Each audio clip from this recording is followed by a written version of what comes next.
Hello, everybody, and welcome back to Discussing a Murderer. This is Jeff Jones, and with me, as always, is the panel.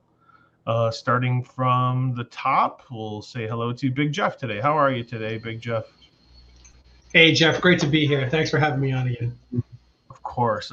And Kelly? Good morning, everyone. It's good to be back. It's nice to have you back. And Dr. Silkman, how are you doing today? I'm doing well, thank you.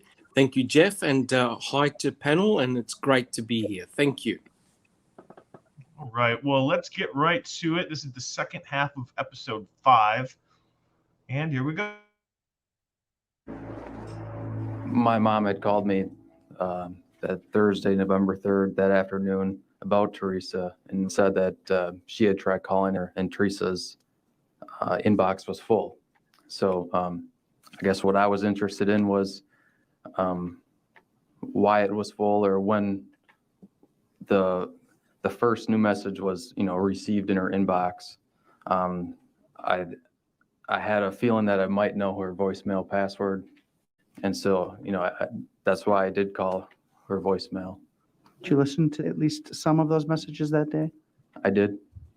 Did you listen to all of them? I believe that I did. Okay. And you said that you called that on the 3rd of November? That's correct. Mr. Horbach, did you erase any of the messages? I don't believe I erased any messages. In order for Mike Horbach to do what he just did, he would have had to have known her password, and he would have had to have known like, I guess on some mobile systems, I guess it's possible you can call the mobile number and then hit a code if you to bypass the voicemail. The other option is to know the voicemail number, right? Because back in those days, the voicemail number itself had literally its own telephone number, and when you press the voicemail button on your phone, what it does is it dials that unique telephone number that connects you to your voicemail. And as a matter of fact, if you look at the call records, then you can see, that special number for the voicemail. So he doesn't say how he did it, but he obviously didn't have her phone. That would be quite a revelation if he did. He either knew what number to call, or he called her number, and there was an as yet unexplained way to sort of jump into the voicemail. It's possible. I mean, you could do that. You could do that on my old, work voicemail from about that time. I don't, and it's also very fair to say that every mobile network operator is going to have kind of a unique system and way that you want to get at it from that perspective. Especially in those days, there was a lot of different implementations that could be highly customized. Especially given some of the unique aspects of phones, but he didn't say how he did it, and I think that's a very interesting thing to leave out. I think if Jerry and Dean had known anything, they would have said, okay, well, how did you do it exactly? Did you have her phone bill, and did you see the unique number, or did you dial her cell phone number and knew the way to jump over to voice, and then you knew her password? So yeah, and it would also be good, right? If you had something like that. He said, I thought I knew her password.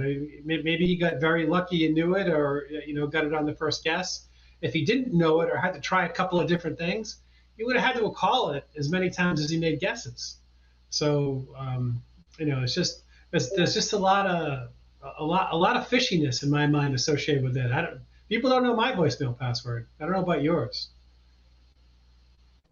Well, yes, nobody. I don't even use one anymore. That's how much I don't like voicemail. But the thing that bothers me about this one specifically, and maybe you guys can expand on it, is that he uses the I don't recall kind of thing, where he says, I don't believe I deleted any messages. I don't think I deleted any messages, which is a way of kind of covering your ass if they ever find out later, actually, you did delete messages, and here you go. Oh, well, I didn't think I did. It's just kind of this wishy-washy answers, and I think you have a really good point there, Jeff. Had they hit this a little harder. The other thing, if I could just jump in there a second, of course, is that Mr. Kratz would have already spoken with Mike Horbach, right? They would have gone through the series of questions. So Mike Horbach already knew the type of questions he was going to get. So he definitely would have consulted with Kratz. And it's very interesting. I don't think Mr. Kratz asked Mike Horbach to disclose the contents of those messages that he heard, right? Because you know that Beauty made a big deal about who was listening to her messages, who was deleting her messages, and quite clearly the brother Mike admitted that he heard the messages. It's interesting that Mr. Kratz didn't make any big deal. Okay, what were some of the contents of those messages? Was there anything particularly nefarious? Was there that particular stalker who kept on ringing her all the time? Or was it just people who were concerned to say, hey, look, Teresa, where are you? We've been trying to contact you. Give us a call. Let us know you're safe. It's rather interesting that, in this is a murder trial, that Mr. Kratz would not ask any further questions about the contents of those calls. Well, I think you're right, Dr. Silk. When they had their guy, though, when you have everything that leads up to your guy, there's no reason to ask any more questions. But there's a lot of things. That, I firmly believe that had they applied the right cellular forensic expert, they could have determined at the time. A year later may be very difficult. The time of deletion of those voicemails. I think that was something that was determinable. Yep, 100% agree. This really is a murder investigation, and there'll be more stuff regarding the cellular phone. And Big Jeff is 100% correct. You really need to know the chronology of those calls and what happened to them, because they may reveal things which are very important in the investigation. Mr. Kratz definitely did not want to push any further, which is rather remarkable when you think about it. Nor did Detective Wiegert. Correct. We're going to be calling a gentleman by the name of Tony Zimmerman. Mr. Zimmerman, how is it that you're employed? I am a network engineer with Singular Wireless. Now, as a network engineer, have you been asked to review reports that deal with the wireless usage of a young woman by the name of Teresa Horbach? Yes, I have been. After October 31st, 2005, at 2:41. If at some point Is that an opportunity where you guys want to talk that through, or do you want to let it go a little bit? Well, I mean, sorry, Big Jeff, go for it. Well, it's quite obvious what Dean is getting at. In order for the mailbox to have been full, it would have had to receive enough messages to make it full. The point here is that he's getting the fact that there had to have been deleted messages in order for there to be room to add the voicemails that are on there. It's sort of that simple. And I think what we're getting to is probably the worst decision in judicial history, maybe the second worst.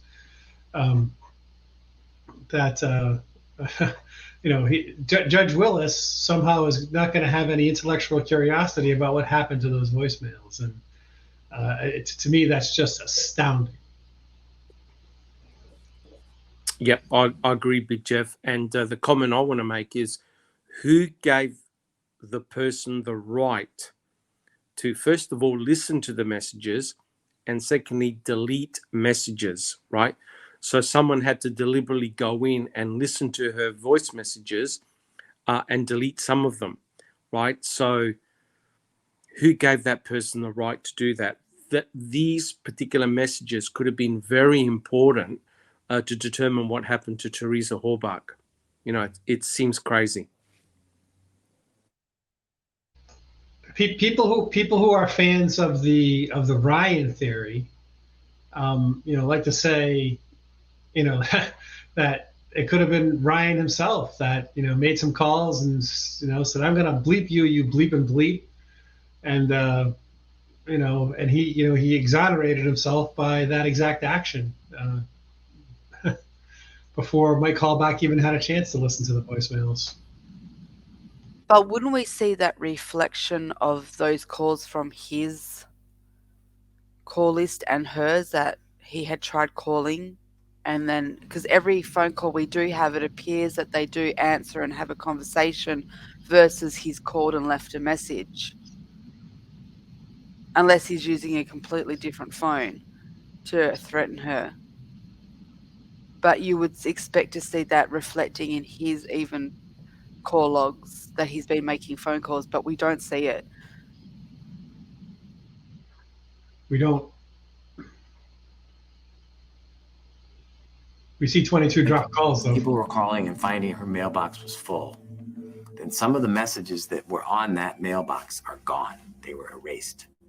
Now, why? Why would you erase the messages of a woman who is missing and later then found to have been killed, when those messages might have clues to her whereabouts, to where she went, where she was going, perhaps? Her brother testified that he did listen on Thursday afternoon, or right when the police were called, to some of the messages. He did have her password, but he denied erasing any of them. Well, if he didn't erase them, then who did? About 3 weeks before she disappeared, Teresa Horbach, you were aware, had been getting a lot of telephone calls that she was not answering on the cell phone?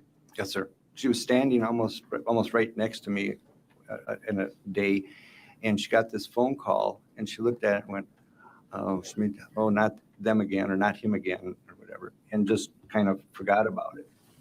And she looked a little upset, so I questioned her a little bit about this, and she just told me just forget about it. And somebody keeps calling her all different hours and blah blah blah, and just a nuisance call. And that was about 2 to 3 weeks. And she had mentioned that she had been getting them for a while. And I said, "Well, why don't you give me the number and I'll call and find out and intervene a little bit." She said, "No, don't worry about it." And she whatever the number was that came up on her phone, she recognized it. Yeah, she knew what it was, but she wouldn't let me know. Thank you. Is there actually any evidence of someone giving Teresa Horbach harassing phone calls? Is it on her phone log? No. Well, don't you think that's really significant? Yes. That what Tom Pierce is actually saying, because he actually could be lying here. He's a good liar if he's lying. I'll give him that. Let me tell you something. Tom Pierce is a shady fellow.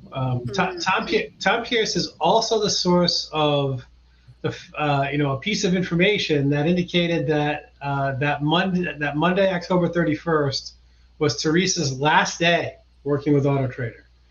So he was spinning quite a yarn. If you kind of add up the things that he was trying to say, oh, it was her last day, and she was getting,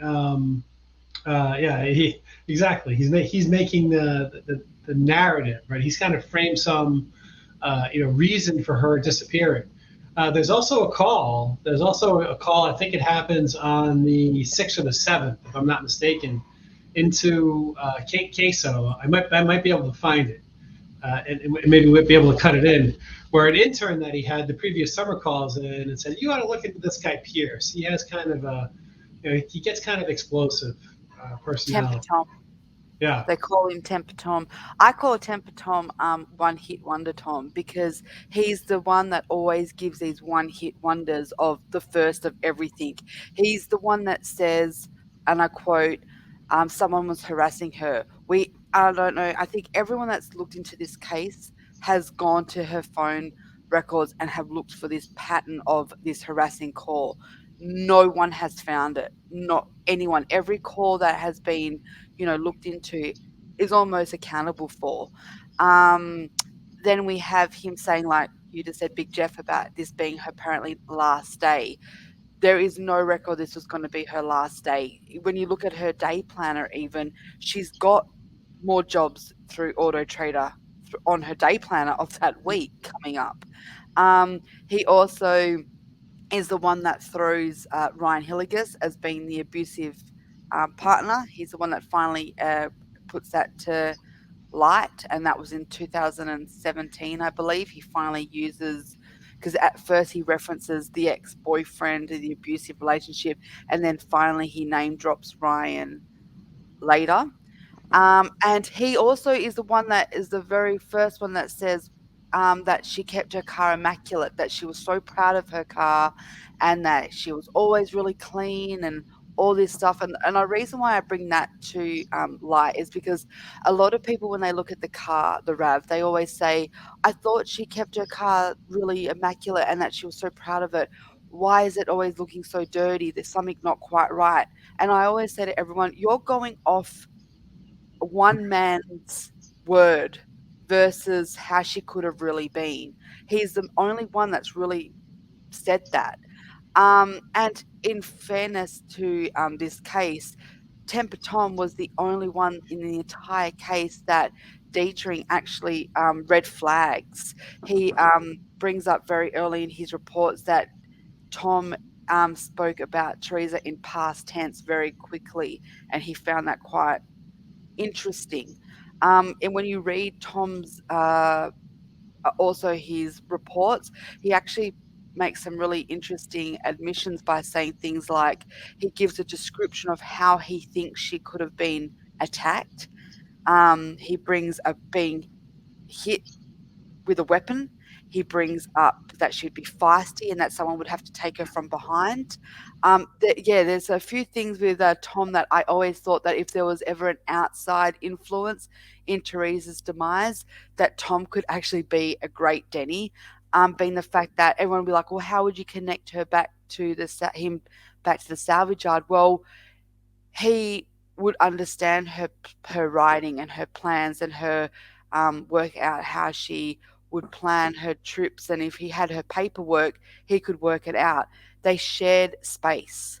When you go back to Teresa's emails that she was writing to her friends, she was saying that she was sick to death of having to go to the studio basically every day in Green Bay. And then we have, she disappeared that day, and on her day planner, she has Biz paperwork as one of her next stops. So I've always considered, what if she made it to Green Bay to do her paperwork? And guess who puts himself at the studio alone that afternoon picking up mail? Yep. Tom. Yep. Jeff, do you mind if I just read 2 sentences from Tom Pierce's CASO report when he was interviewed? No, Dr. Silverman, I won't allow it. This is not I'm just kidding. Of course, yes. Objection, hearsay. I quote, he said Teresa told him she had some problems with male clients over the summer after the photo shoot. And while filling out paperwork and taking payment, she often was invited into the homes.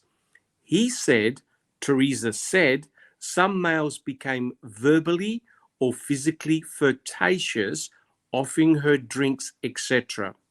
Pierce said that he had warned her to be careful being alone and oftentimes in rural areas. Now, isn't that Nostradamus-like?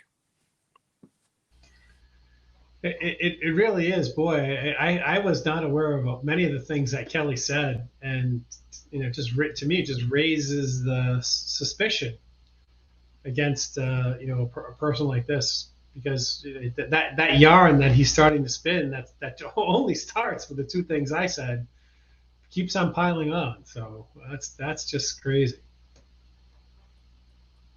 And like Dean said in the end of the last episode, he said, had these leads been followed up on, we would be able to go and follow up on. But because no one did any legwork on these suspects or Danny or whatever you want to, we have nowhere to go. And that's where Dean and Jerry were left. And 100% correct, Jeff. And let's think about it. There are 8 sets of prints on that RAV that don't match to any of the Avery or Dassey's. And we also have A23. Wouldn't you want to take a sample of Tom Pierce's DNA just to rule him out? That's very, very interesting. I just want to put a little bit of flavor into what I said, so I'm quoting exactly what I was trying to aim at. I also want to just read something that was quoted.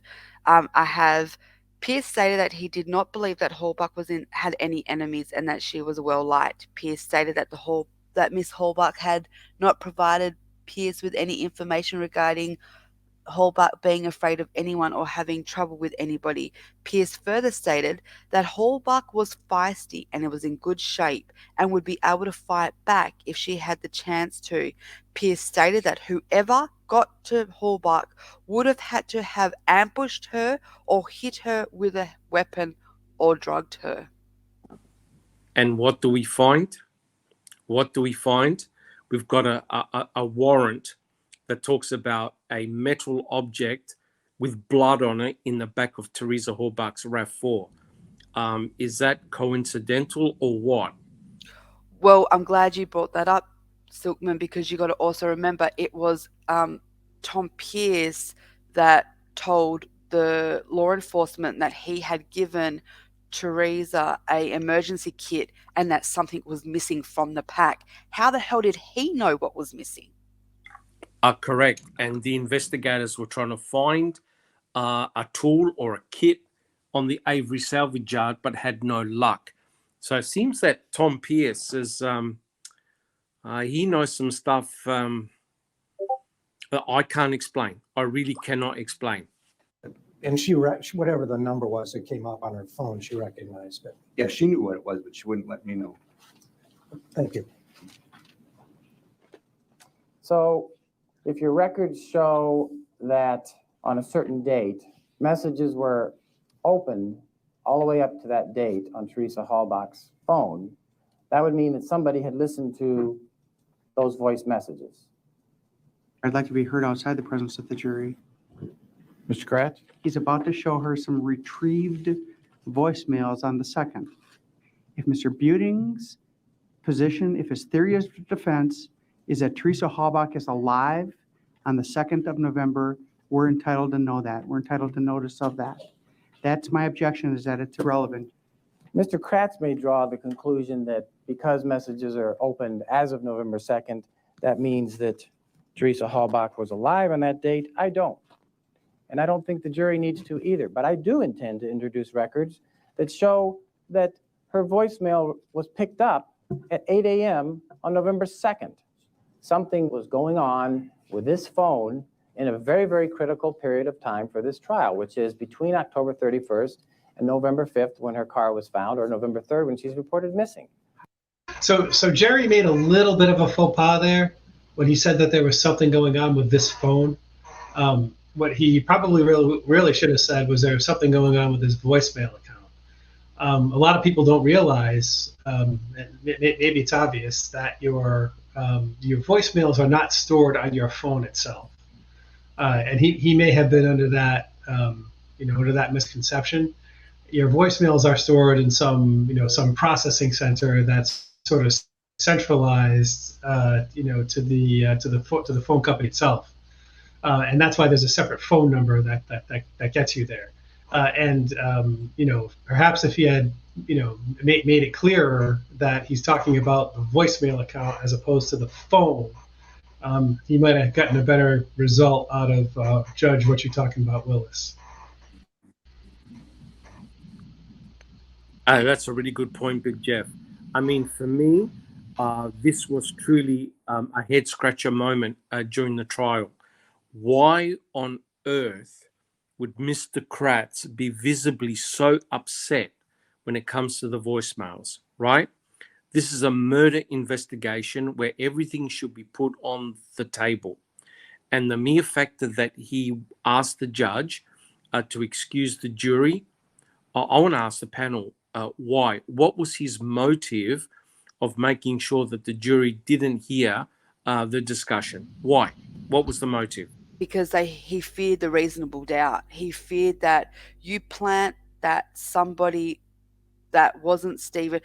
This is how I look at it. Stephen Avery, if the phone wasn't being accessed, and like Big Jeff said, it was her voicemail being opened up, right?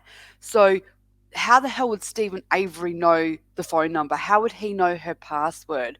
So if they're trying to, if Ken Kratz is going, the killer did this and the killer did that, that voice message or mailbox would scare Ken Kratz, because he's thinking, we know that Stephen Avery didn't open it. So if Jerry and Dean can provide reasonable doubt that the killer did, then it kind of shows that it wasn't Stephen Avery, because he didn't have that information.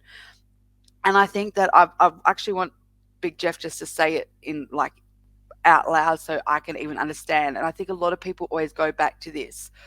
Big Jeff, when that phone got either turned off or broken or whatever happened to it after the 2:41 phone call, is it fair to say that it never got turned back on? Because if it had been turned back on, we would then have started to get different pings being shown. Is that correct?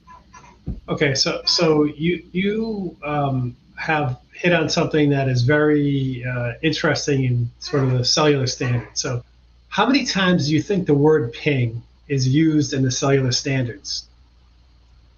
Is it say, is it say, more than 100, more than 1,000, less than 10? The way you ask your question, it makes it sound like they don't even use that term, but I don't know. They do not even use that term at all. So that's a term that's sort of made up by people, and so the question of how you even define a ping, which is something that's not technically defined in the standards, right? What is so Kelly? The answer to your question is yes. If you define a ping, as an action between a phone and a cell tower that causes some change in the cellular core, then the answer is yes. When you turn it on, that's an active ping. That's an active ping. And in GSM, that is the technical definition for that. I apologize for getting deep inside baseball here. It's called a location area update, and that happens every time you turn the phone on. And in GSM, it actually happens every single time you switch from one base station to another. But if she had been under active surveillance, then that is something that you can sort of, as a law enforcement agency, sort of reach into the phone company and actually get those level of pings, which is just sort of the changes that happen in the core network. Some of that stuff is only available sort of at the, very instantaneously at the time that it happens, and she literally would need to be under active surveillance with a search warrant. What they're referring to as pings here are only the records of the tower that is accessed, which is the one that contacts her phone. Now, if anybody has watched the HBO documentary, The Case Against Adnan Syed, the subject becomes very pertinent here because he has an AT&T phone, as I recall correctly, and what they say on his quote unquote ping records is that the actual tower number is only valid for outgoing calls. And the reason for that, and this is not necessarily the case with Teresa. I'm sure they would have said that if it was the case with Singular Wireless. But you just have to be careful, because the one thing that's most important to remember here is that the cellular system and sort of the records that's kept by Singular, by AT&T, are not meant for surveillance or for tracking. They are meant for evidence of billing. So that's if you're going to charge somebody money for something, you have to have a record of what they did, right? And that's really what the purpose of the phone call. So when we talk about pings here, what we're talking about is the records that the phone company keeps, in the event that she had a billable event, which back in those days, it was only a short time since you didn't have to pay for. You used to have to pay for incoming calls as well.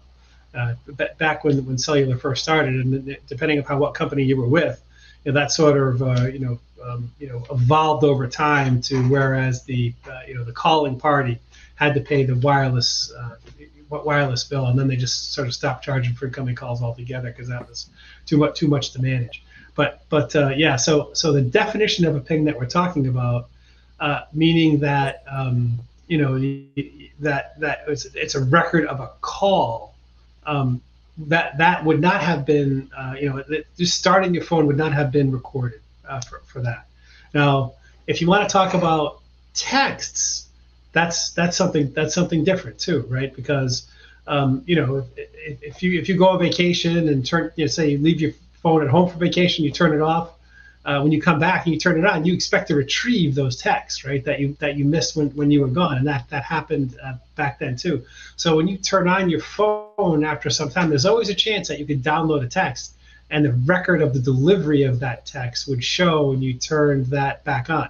Now there was no forensic investigation done on her texts, which are also stored in a centralized let me rephrase that. The sort of the queue of incoming texts, when they're not received, are stored locally, like the voicemails.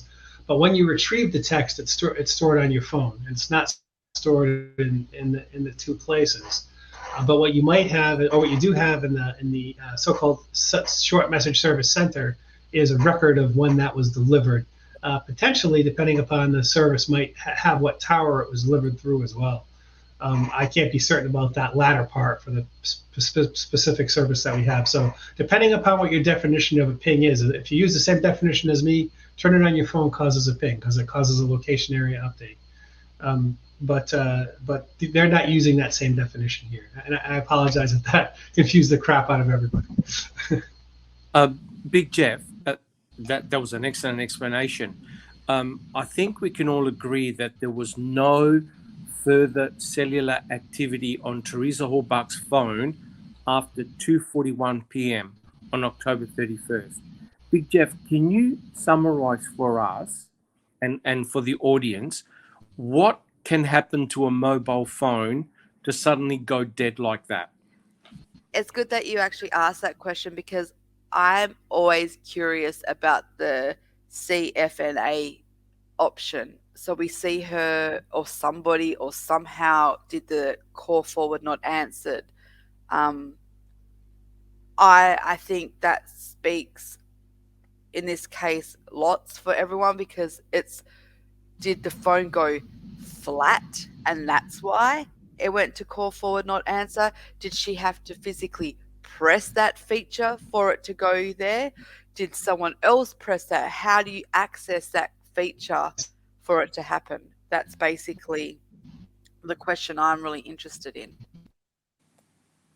Yeah, I think that's a very important question as well because I think everyone agrees that there was no more, in quotes, cellular activity after 2:41 p.m. So I just wanted to ask Big Jeff because he's a cell phone expert. What type of things can cause that to occur? Is it just as simple as your battery going flat, or turning off your phone? It'll be interesting just to get a summary of all the events that can cause that to happen because there is a ping beforehand, I think on the White Lord Tower, and then after that, there is no more further cellular activity. So it'd be very interesting. Is that 2:41 seems to be a very, very critical point. Okay, so the first question I think was what could happen to a phone that would make it sort of flatline like her phone did, and the answer to that question is, as Mr. Kratz would like you to believe, it got smashed. A second answer could be it was simply shut off. A third answer could be that it went to an area that didn't have any cellular coverage. That could be just because there's no particular cell towers in that area, out in a remote area, out in the woods, something like that, away from where traditional cellular coverage is, or someplace that's sheltered from coverage, like an underground parking garage is a famous place to go, or it's difficult to be able to get any service. And those could all be reasons why that happened to the phone itself. Right, Maribel Caves. The second question I think that Kel asked was, how is the CFNA feature invoked? That's invoked by just pressing a single key on the phone. And again, because there was a time when you were charged for incoming calls, you don't want to listen to that phone ring. For whatever reason, you're driving, or in a conversation with somebody, your phone starts to ring. You pick up your phone, you hold down a particular key, and that for some amount of time, and that call is automatically forwarded to voicemail without incurring the charge of actually answering the phone. So potentially it could range from anything from nefarious activity to nothing. Correct. Same thing would happen if you threw it in a pond. You could throw it in a pond. I left that one out, but yeah, that's something that could happen too. The most remarkable thing to me about that phone bill is that she does not receive a single call from her friends on Halloween night after that time. That is just incredibly unbelievable to me. She's got a lot of friends. She's 25 years old. She was probably expected at Halloween parties. How is it possible that her friends, don't get half in the bag and let's call Teresa? I just don't see it. To me, it speaks like she had another phone. Yeah, and I was just gonna say that, and I didn't want to bring up the Audio Vox phone, but you kind of have to at this point, because I was gonna bring it up talking about Tom Pierce. If she had a second phone, it's possible that she was being harassed, and his story would check out. And then you got the Audio Vox that's found by Pam of God again, of course. Anyway, near the RAV, near where the RAV was reported, near the turnaround. That may or may not have been her second phone. Karen Horbach insisted she only had one phone. It was her business phone. I don't see any reason for her to necessarily tell the truth. Well, we don't know that Teresa wouldn't lie to her mom about it. That's true. Yeah, but do you think Teresa told her mum about everything she was doing in her private life? I don't think so. Big Jeff, the question I was going to ask was, do you believe that enough forensic analysis was done on the phone that Pam of God and Campion found? Do you think enough analysis was done on that phone? No, zero analysis was done on that phone. There's a wonderful video on the Foul Play channel that we could link to, where I go through in excruciating detail in about an hour everything there is to know about that phone. Yes, that was brilliant. But at the end of the day, the minimum that you need to do, which is very simple, especially for people who have subpoena power, is that Audio Vox phone. You take the back off that phone, and underneath the battery, there's a bunch of numbers, and those are the numbers that you need to be able to call the service provider. And you can figure out who the service provider is. I think I have a good idea of who that service provider probably is. You call them up and say, is this a phone that operates on your system? And even if they can't tell you who it is, because it, as Mr. Kratz suggested, is a burner phone, there might be a lot of things they can tell you about it, like what was the last phone call it made, to what number, did it get any texts, how many, were there any texts sent to it? There's potentially a lot of information there. Kratz dismissed it as a burner phone, and we just don't know. We don't even know if they tried to turn it on. We don't know if they replaced the battery, and that phone is also gone from evidence. There's absolutely, to my mind, there was zero forensic analysis done on that phone. As a matter of fact, they couldn't even copy down the model number right. They got it wrong. It was model number wrong. Yeah, and it was just right there. And the thing about that model number is you have to have taken the battery off the back to see that number. To even, that's the only place where the model number was. So they had it. They never photographed it. We don't know what that number is. So just like we were just talking about, if they never issued that subpoena, went down that road, then here we are high and dry at this point. And it's just so far down the road that it's very unlikely that the original provider has any residual information, after all these years about if we could get the number now. It's unbelievable that they were allowed to bury that stuff. And again, what did Dean and Jerry know about cellular? If they had hired a cellular expert, Jerry might not have fumbled that, that last explanation, that little faux pas that might have cost him something, because he's talking about the phone instead of the voicemail account, right? Correct. And yeah, and to me, that's when we said in a couple of episodes, when I said a couple of episodes ago that I wish they had hired a cellular expert who could have at least talked about the types of things that we don't have to impugn the shoddy police work. That's something that could have been used to create reasonable doubt. Correct, but it seems rather remarkable and coincidental that Pam of God with Campion find the phone. It is definitely photographed by none other than Andrew Colburn, who's got a camera photographing all things. So it's interesting that they would find this phone, and as you alluded to, Big Jeff, they didn't do any further forensic analysis. Potentially, if that was a secondary phone of Teresa Horbach, it may explain a lot of things. For example, not having a phone record that showed a person doing harassing phone calls. It could have been to her secondary phone. So she could have conducted private business using a second phone as opposed to her Motorola phone. So unfortunately, we're never going to find out now, right? That's correct. And it's very unfortunate, because who knows what's on that phone. Correct. I just want to add to the point that people were, even at that time, known to have a business phone and a personal phone. I mean, especially in that kind of work where you're working on I think it's a 1099, you're a subcontractor, you're your own business. You need to keep things separate because of tax purposes. And, correct. So I think it is possible that could have been her second phone. Whoever's phone it was a nice phone, right? It was a top of the line model, if I remember correctly. It wasn't just, a Walmart burner phone, as Ken Kratz wants you to believe. Yeah, I think they at one point every phone was a top of the line phone. So fair enough. But I think it was a Verizon phone, or it worked on the Verizon network.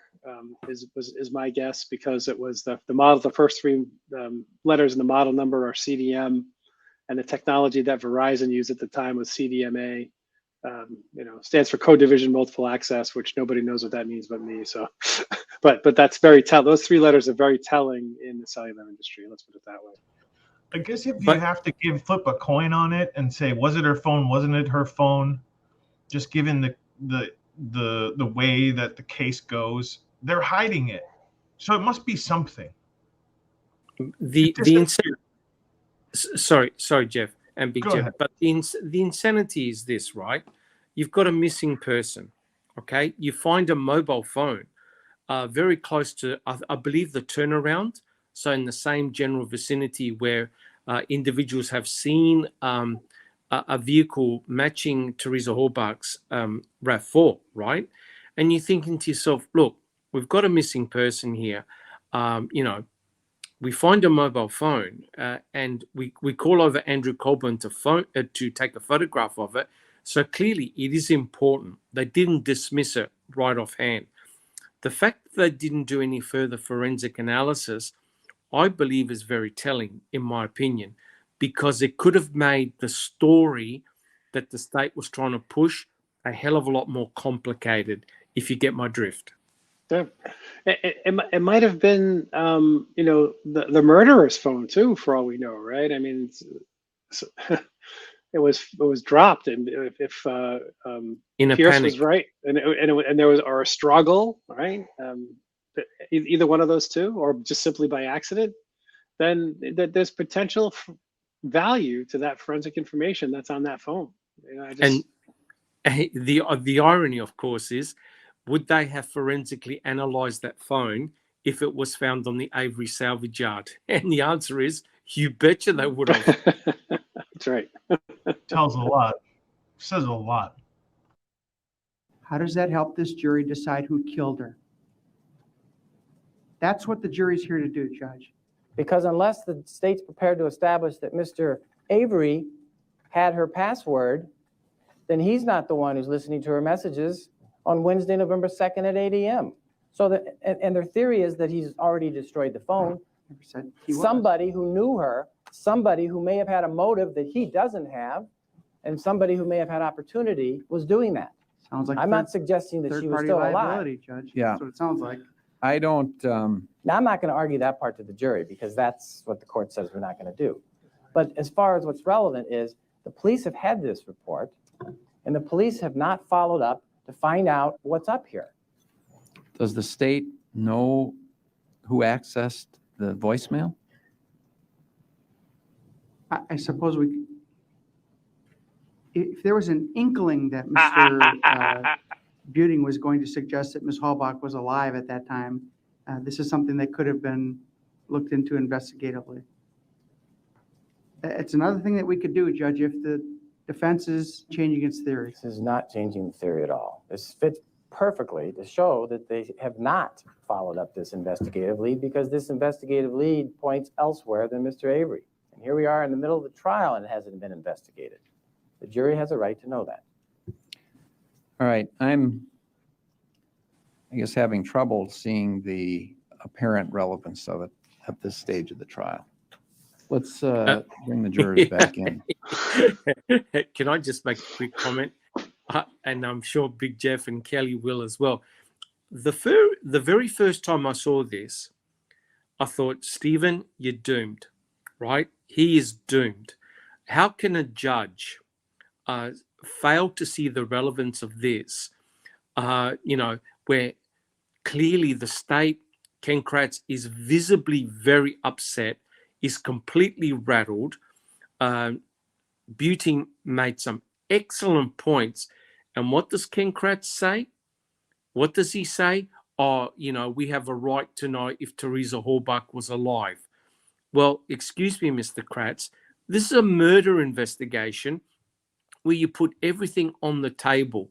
And quite clearly, in this particular instance, there was something in those voicemail messages that Kratz did not want out or heard.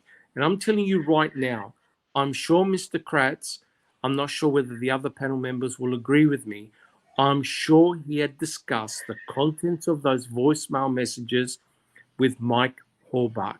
And you never know, he could have listened to them himself. With a little bit more blue collar flavor, that ruling was just bullshit. I don't know what else to say. The media, as quickly as November 4th, and maybe even November 3rd, that Stephen Avery was the last person to see her, when they didn't know that, and they don't know that to this day. There's more to come. Examples of one after another of decisions that were made in the investigative process, all of which went just towards Stephen Avery and no one else.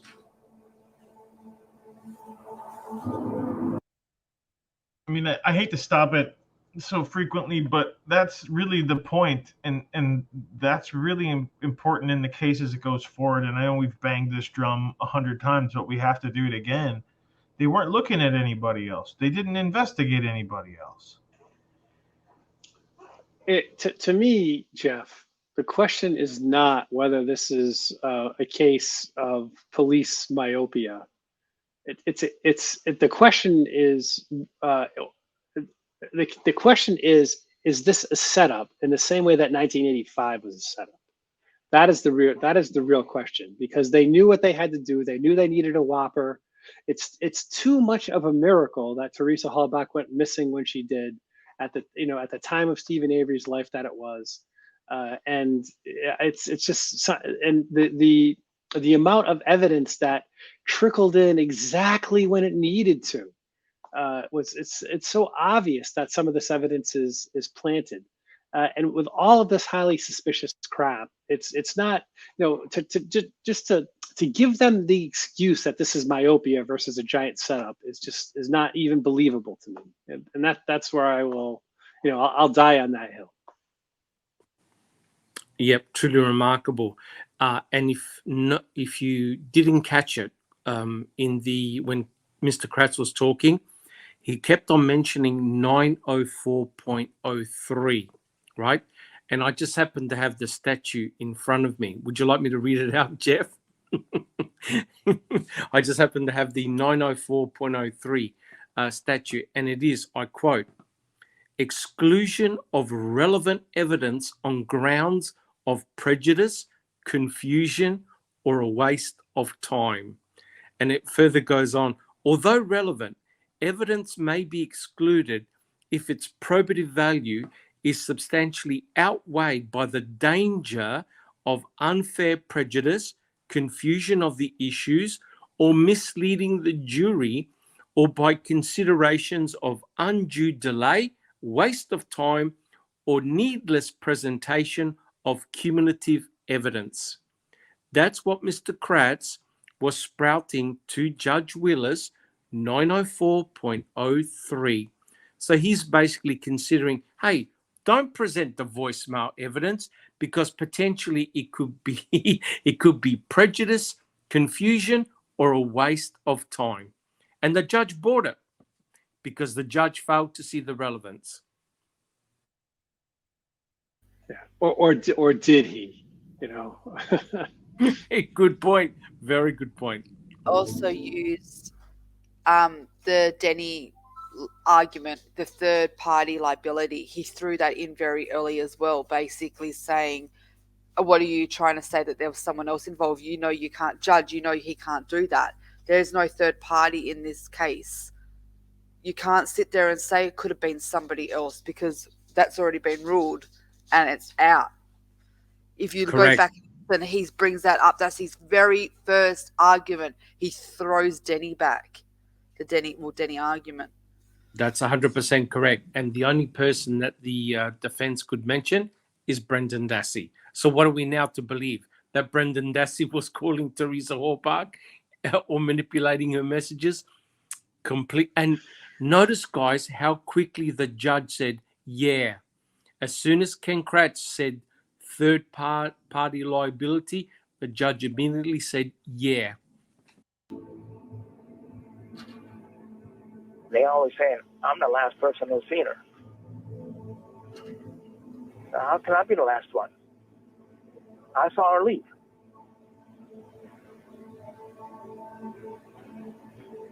So I'm not the last one.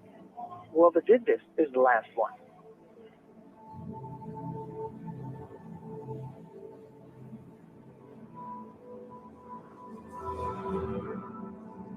Now, this is only a suggestion, speculation.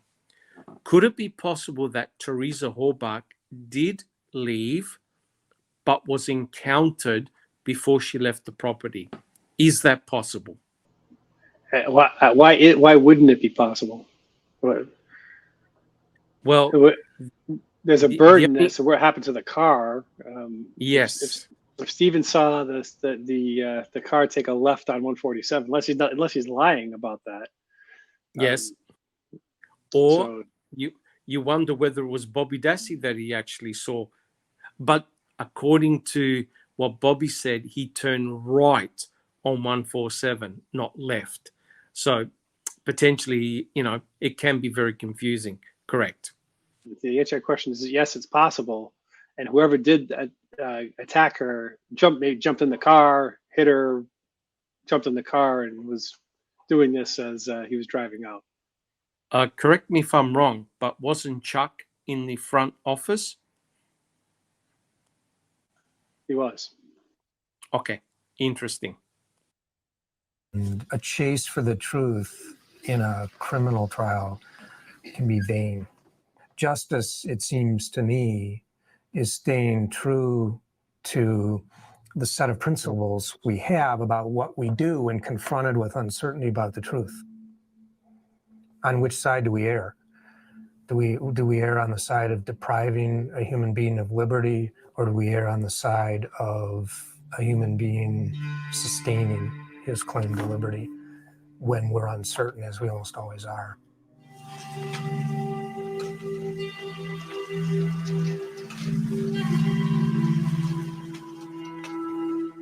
Stephen Avery the only person being investigated? No. Explain that. We go into an investigation and you're not going to lock and load. You're going to listen to all the intelligence and information being brought in, look at all the evidence. You're there to find the truth. That's what we go there for, is to find the truth. And the object is to allow the evidence and the facts that are uncovered as you go along to lead you to the most logical suspect. I think you mentioned before the last person to see her alive. Obvious place to start, is that right? Most certainly. Did you have a look at the smirk on Mr. Kratz's face? He did the same thing with Ryan Hilligus. He gave that sort of like, raises his eyebrows and, oh, so you think logically seeing the last place that she was seen alive, right? And it is unbelievable how Fassbender is absolutely lying through his teeth here, right? They never looked at anyone else seriously, right? All the focus of the investigation was on Stephen Avery fairly quickly. And we can't forget I don't know how many people are actually going to watch this who are watching it for the first time, but Fassbender is the guy who, with Wiegert, basically committed child abuse against Brendan, and that's that's the reason why he got the reaction he got from me, because he is he's just dirty. He was out to get Stephen, and he didn't care if Brendan was a side casualty. So he deserves all the all the ire that people want to give him, in my opinion. I know I'm not a lawyer or anything, but the way that Ken Kratz just delivered that question, in my opinion, should have been objection leading. He led him into a question that was more purposeful for him to create that narrative. Does that make sense? Like, he's like, if you go back and listen to it again, it's a very leading question.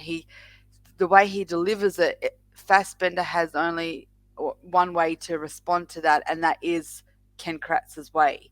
And then just going back to what Tony said, in fairness, when you break down the first 48 hours, there is some officers that were doing the right thing. I know that sounds hard for a lot of people to accept and believe, but there was. And they were following up on some leads. They weren't just discrediting everyone, and they weren't just looking at Stephen Avery. Yes, there might have been that little group on the side that might have been already conspiring against Stephen and just Stephen. But overall, when we listen to the phone calls and we're listening to the dispatches, they were looking at zippers too. You can't deny that. They were focusing on them early on as well. Excuse me.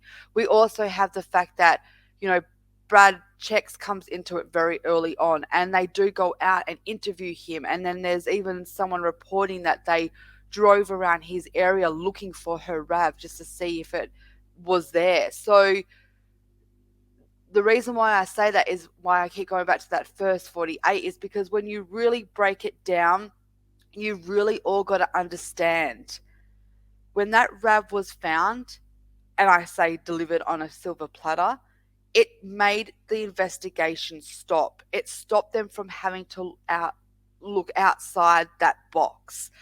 But when you go backwards in that first 48 and you see how long did they really have to investigate, and you'd be actually shocked how short of a time it really was. When you really break it down, the only day that they really had of a solid 24 hours really to look into it was the 4th. That's it. Friday. That's it. Karen Horbach calls on 2:30, right? Karen Horbach calls on 2:30 on the 3rd. 2:30 to 5:30.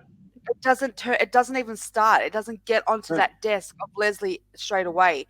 Then by the time it starts, they're trying to find the foundation of her last movements, and you can see them. And that's when he said, "Oh, you go back to where you would start where she was last seen." And that's the leading. Yes, you would, but that's fair, because if you lose your keys, you go back to the last place you lost. You remember your keys being. So in fairness to them, you've got that. You've got that she was last seen doing her auto trader work. That is reported from basically everyone that made contact with Teresa that day. So you would start there. There is no evidence she made it home that day. There is no evidence that someone said she came back. So you'd go backwards and say, okay, so what was she doing then? Well, she was working. Okay, so let's go back to all her work that day, all her clients, and start from there. Yeah, I agree, Kel. I mean, there should have been an objection for speculation, or minimally. I mean, it was too bad we don't have Travis or Tracy here, but I think we should play it again, because I thought he said you start with the last person who saw her alive, not the last place she was seen alive. The suspect. I think you mentioned before the last person to see her alive. Well, there you go. Didn't even have to rewind it. Already had it queued. Yeah, isn't that even more offensive, Kel, than the last place? Because it's really, they didn't on the morning of the 5th, they thought it was somebody else. Yeah, until obviously the Rav is found, and then it's open game to be the fact that Stephen Avery was the last person to see her alive. And this is why I go back to the Bobby Dassey thing as well in his timeline, because they really needed him to stretch that time out. They needed his timeline to have her there on the salvage yard when that phone call of 2:41 was her last one. They needed it all to connect. They couldn't afford to have a gap where there was a possibility she left and went elsewhere. So when you see how they constructed it all together once they worked out their narrative, although we all understand that it doesn't, a lot of it, especially the evidence, it doesn't sit well with us, it doesn't fit, it's like it's forced. But when you try to follow their timeline, they've got it to the point that they needed it to. You know what I mean?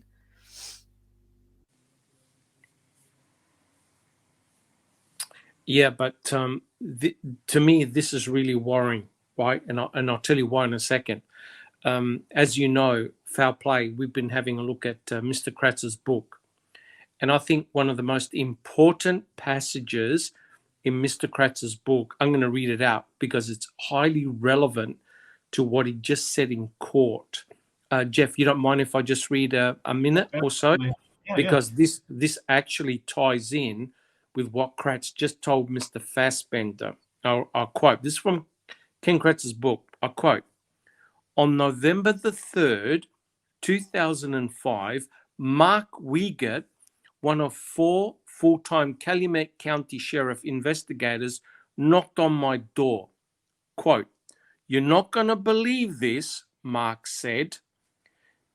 Quote, "Guess where Teresa was last seen?" Then it goes on. And he goes, "At Stephen Avery's salvage yard." To which Ken Kratz goes, "The Stephen Avery?" And Mark Wiegert goes, "Yep."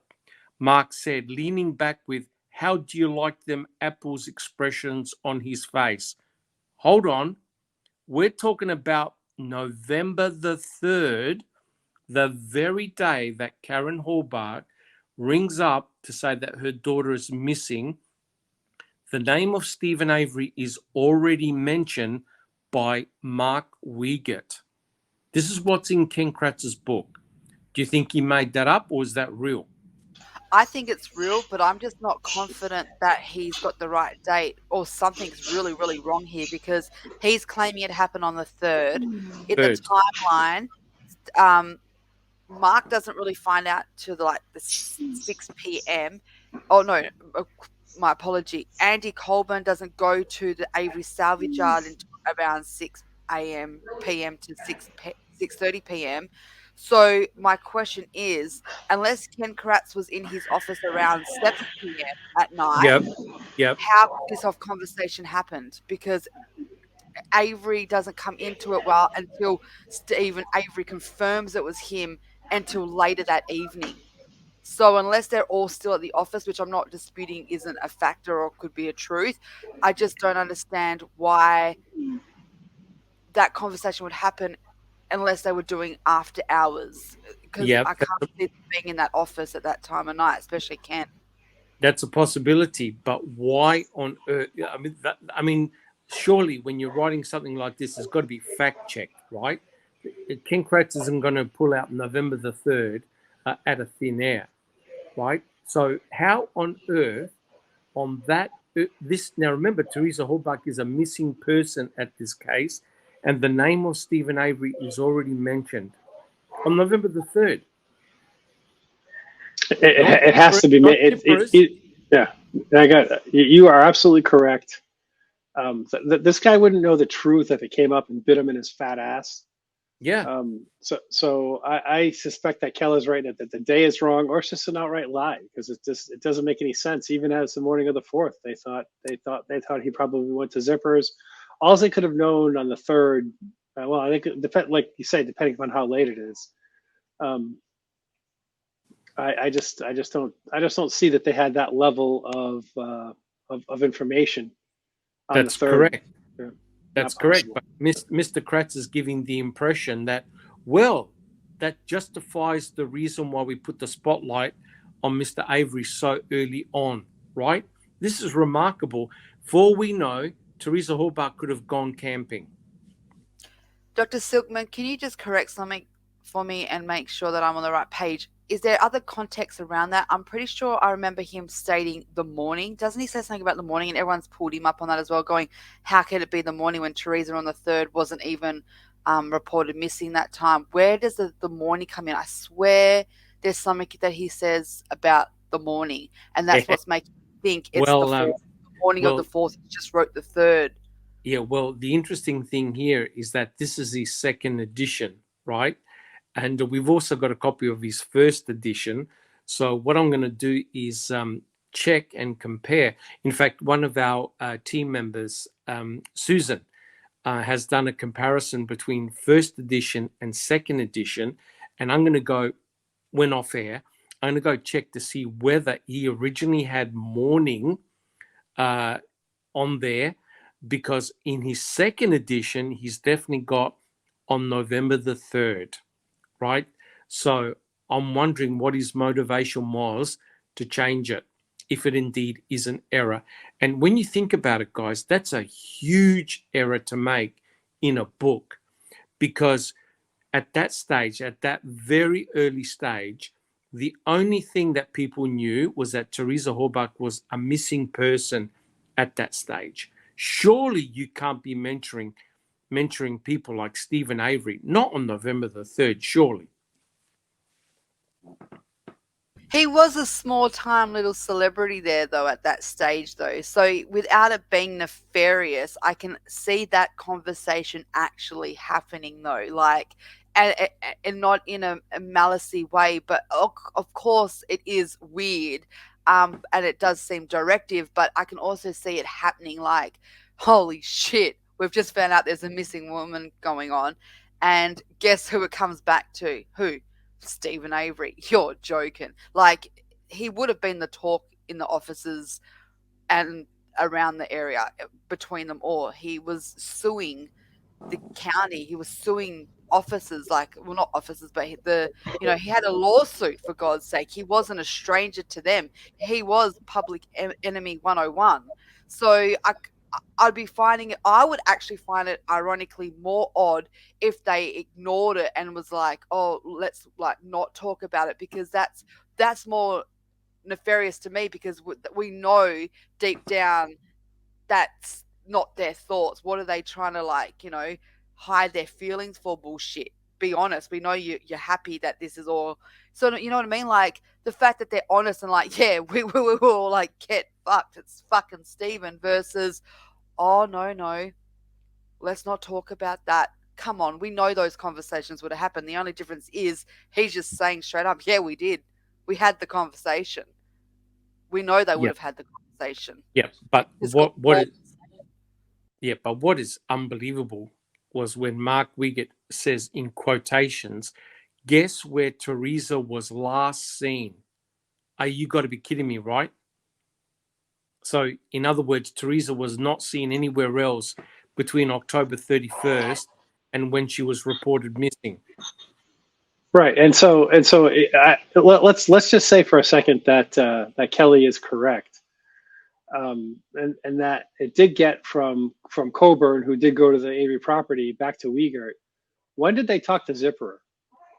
They didn't talk to him because he was drunk. He didn't let him in, right? He told him to go away. I don't think they talked to him. He was very before. belligerent, correct, and he threatened them too.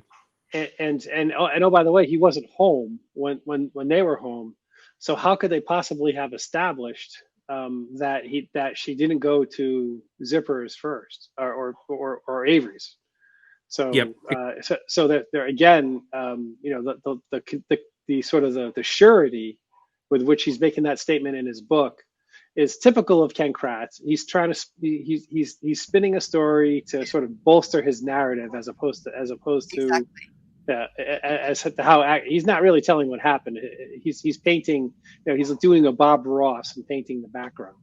Exactly, and I was just about to say that, Big Jeff. He wrote this book after the fact, so now he's twisting the fact to his favor because he got the conviction. The narrative was believed by, well, I'm not going to say believed by the jury, but it was accepted by the jury to find a guilty verdict for whatever reason that they ended up giving him that conclusion to. But this is after the fact, so he's going to spin a yarn. You've got to add some kind of dramatization to your book, or no one's going to want to read your book. So he wants to go basically, well, he was found guilty in the court of law right now. I can say he's guilty, so now I can add a little things and a little twist to it to make it look like that we were on the right track the whole time because we had the right man. Right. So in essence, he's adding tunnel vision to his tunnel vision, because he's basically rewriting his history by reverse engineering the outcome of the trial and saying, see, we always had the right to point a finger of suspicion at Stephen Avery from the get-go as early as November the 3rd, right? Which honestly, like you were saying, Kelly, the first 48 hours, etc., etc. Well, this was the first day that she was reported missing. And the mere fact that a senior investigator, Mark Wiegert, even mentions Stephen Avery's name and says, guess where Teresa was last seen. That's rather remarkable. And I reckon this is more like poetic license by Ken Kratz, because it explains the look on Ken Kratz's face when he spoke with Ryan Hilliges and now Tom Fassbender saying, oh, so it wasn't a great surprise that you really looked at where she was last seen alive, and it now all makes perfect sense. Well, another thing that doesn't make sense is the timeline. Is it maybe this would be a good question for Investigator T. Is it typical that you assign a special prosecutor when somebody calls up for a missing person case? Does it really happen that soon and that fast? Good question. When did Calumet? Yeah. So I just I realized that that Manitowoc turned it over to Calumet. Was it really no kidding within the first 6 hours? Or you'd think that would be like a day. Like, oops, because Peterson was. Excuse me. I don't even think that he was in town. Wasn't he coming back from something in California? That's my recollection. I believe he was out of town. Correct. Yeah. So in order for him to sort of turn the case away, he would have had to be there. So I think the whole timeline regarding that story just smells. Obvious place to start, is that right? Most certainly. You said that Mr. Avery was not the only person being investigated. Correct. But that you felt he was the most obvious place to start. If I have to pick a place to start, the person who last saw that person alive is a pretty logical place to start. All right. Often the most obvious suspect in a homicide is a spouse. You look at the spouse, right? Yes, the people we love the most. And you look at a boyfriend or an ex-boyfriend, don't you? Yes. How about a roommate who doesn't report the victim missing for almost 4 days? Yes. That'd be somebody you'd want to investigate? That's a possible area to look at. That'd be somebody you'd want to ask for an alibi? in most cases, people who are close to a victim are the ones who are in fact the killers. And in this case, in every single instance, all of those people who were close to her, the police never investigated any of them. They never, from the minute the case was reported, seriously considered the possibility that Teresa Horbach was killed by somebody she knew. How did you know Teresa? I guess she was a longtime friend. We had dated for 5 years or so, end of high school and early part of college. Were you aware of Ms. Horbach's living arrangements? Yes. And what were they, if you recall?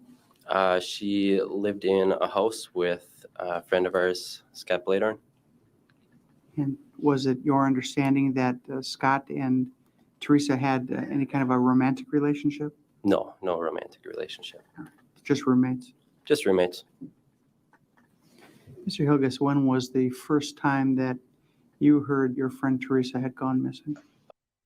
Teresa's dad had went over and asked if he had seen Teresa, and Scott called me, and I went over to the house that afternoon, and we printed off her cell phone records off the internet just to see, calls she had made, or if there were other numbers of friends that we could find on there.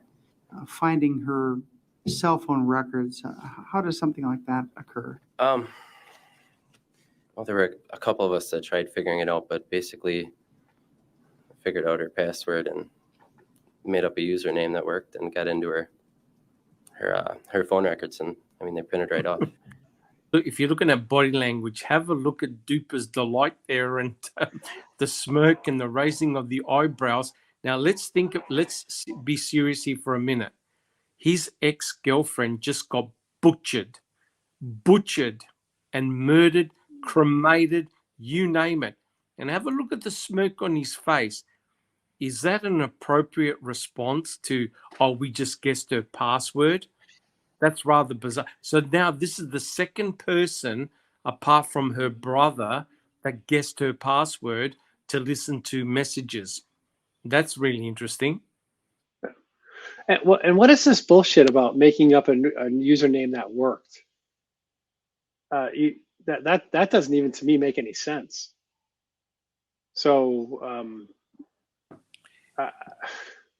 well, I don't understand what he's talking about. So she would have had a username, if she had ever accessed her records over the computer before, she would have had an account. What does this make up a username that work crap? I don't understand that. And again, I guessed her password.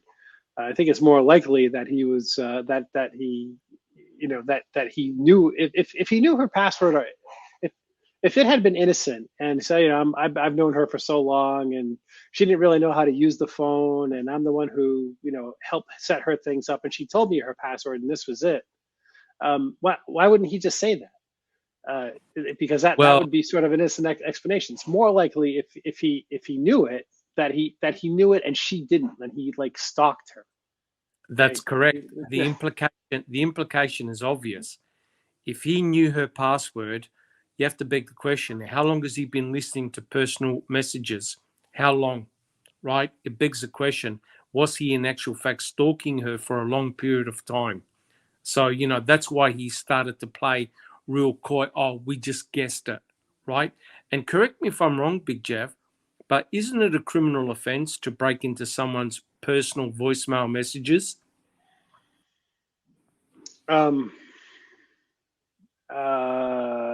Maybe I'd actually have to check. I'm sure in Australia that it is literally criminal. And I think you might get invasion of privacy or hacking at the best around here for doing that. But not so harsh as Australia. I think Australia has some pretty harsh rules.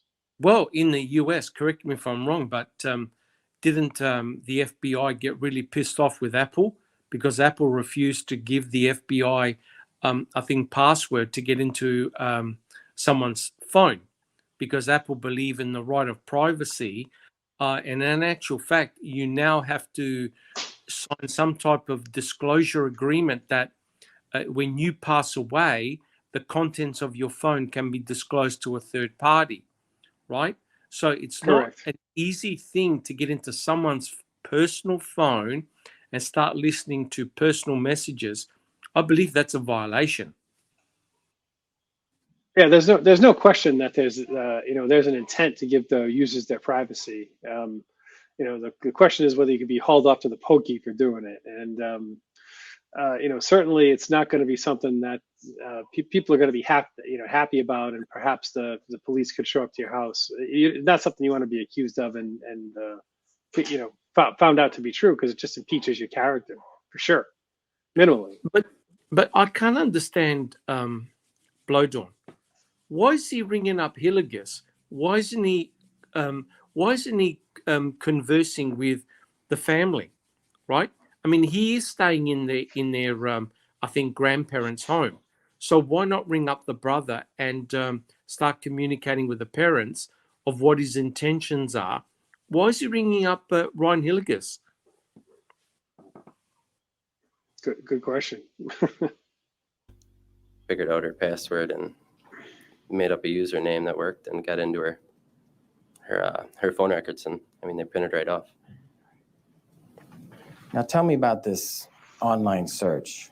She had never shared her password with you? No. So you just went online to Singular Wireless or whatever.com and just guessed her password?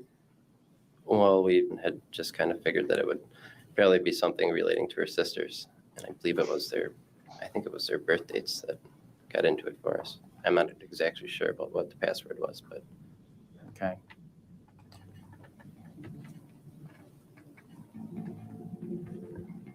Let me ask you about the weekend of October 29th and 30th, 29th being Saturday. Did you see her or talk with her that day? I don't believe I talked to her on Saturday. I don't think so.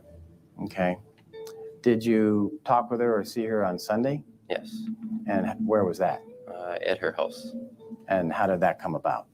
I had just stopped briefly. I think I was dropping something off for Scott, and she was sitting there at her computer. So the last time you actually saw Teresa was Sunday? Yes. Do you know about what time that was? No, I don't know. I mean, we're talking morning, afternoon, night? I don't know. You don't remember? And I want to ask the panel and even the audience, come on, why is he being so coy about the time that he saw his ex-girlfriend? What's the real reason? It's he's got something to hide. The reason why you lie about something is because you have something to hide, and he's obviously lying. He knows what he went there for. He's also said that he can't remember, what it was that he dropped, that he had to drop off for Scott. I don't know what it is. Could it have been some drugs? Was he a drug dealer? I don't know. Well, the thing is, it's pretty obvious that Ryan Hillegas doesn't want to be pinpointed to a time, either morning, afternoon, or night, because potentially you could get in other witnesses that can establish some type of chronology of when he actually went there. But it seems rather bizarre, right? He obviously went to the property, he gave something to Scott, and he can't remember whether it was morning, afternoon, or night, right? Now, notice Buting didn't ask him, was it 8 o'clock? Was it 5 o'clock? He asked him, morning or night. Ryan Hillegas can't remember, yet he's smart and cluey enough to crack her password. I don't buy that. There's something not right there, guys. Yeah, that this whole exchange is completely not believable, that he doesn't remember any of this. Agreed. I would argue that this is the portion of the docuseries where Ryan Hillegas opens up the door for conspiracy theorists and opens up the door for people to really start taking a look at him closely, because this is some really sketchy testimony in my eyes. And I think you guys agree with that mostly. It's hard even to remember where it started. It started with the lie of that Scott he at least is not aware that Scott and Teresa are having some type of relations. Scott Blader. It's happened. Was that what set him off the edge? I don't know. Did Scott ever admit to that he did have sexual relation with Teresa? Because you got to remember the Scott thing came from Brad C. That's how it all came out. Brad Check said she had it off with her roommate. Besides him, has that actually been confirmed? Or are we always going off speculation of hearsay? Did Teresa actually write something in her diary? Or one of her emails to her friends, maybe? Yeah, or an email. There was an email. I don't know if it's actually admits to having relations. She calls him a pig. And she said that they've got past the initial awkwardness of living together. But I'd have to go back. I think we'd all have to go back and read the context around it to see if she actually says, I slept with my roommate. I don't know if anyone has actually seen her say that. She calls him a pig and lazy. Then she talks about how they're getting along now, they're getting on and they're watching movies together. But I don't think I personally don't remember her actually or anyone confirming, even Scott, that they actually slept together. This stemmed, and I repeat, from Bradley checks. Okay, well, I guess it's always one of the things that I've held to be true. So if you're challenging it, we owe you the explanation to that. I just don't happen to have it handy. I do think it's before we probably best to confirm it before we rest on our laurels on it. Both Tony and I have very clear memories of it. They could be clouded by feathers for some reason, but that could be the reason. That happens to me sometimes, Tony. I don't know if that happens to you.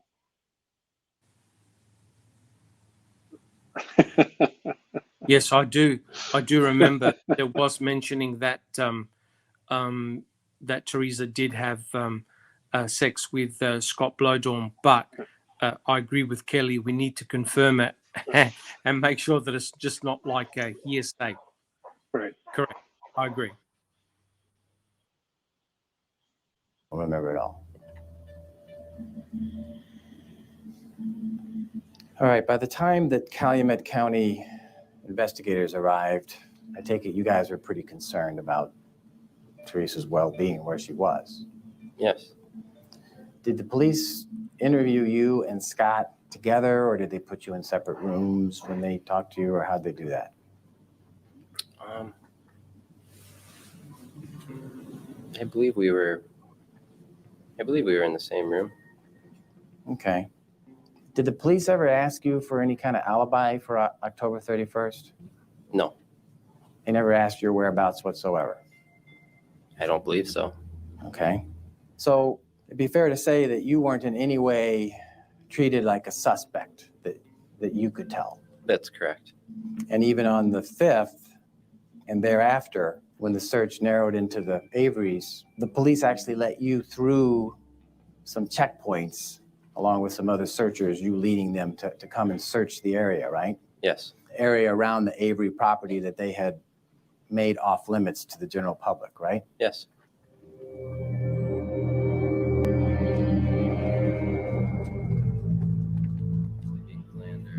Set up and established.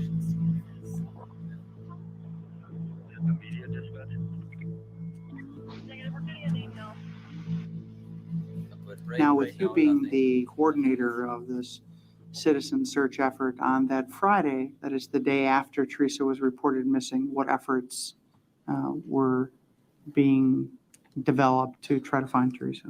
Friday night, we kind of planned a road search, I guess you could call it, where everybody got in their vehicles and drove certain parts of roads and maps that we had plotted out for them, just to make sure we'd cover everything. But Maps of what? maps of county highways out in the Manitowoc area near the Averys. Let me ask you something, Mr. Hilgis. Why would you center or why would you direct some of your search efforts around the Avery property? Well, mostly for the fact that the media had covered so much, but all you'd heard about is around the Avery property. And I believe by that point we had known that, her last kind of whereabouts were in that neck of the woods. So even as an untrained law enforcement officer, Hear that, you though? knew to look for the last place she was seen alive. The media had reported a lot of around the Avery salvage yard. That is damaging for Stephen, even though they might not have been pressing towards him, but the spotlight of public opinion was already shining on him very, very early.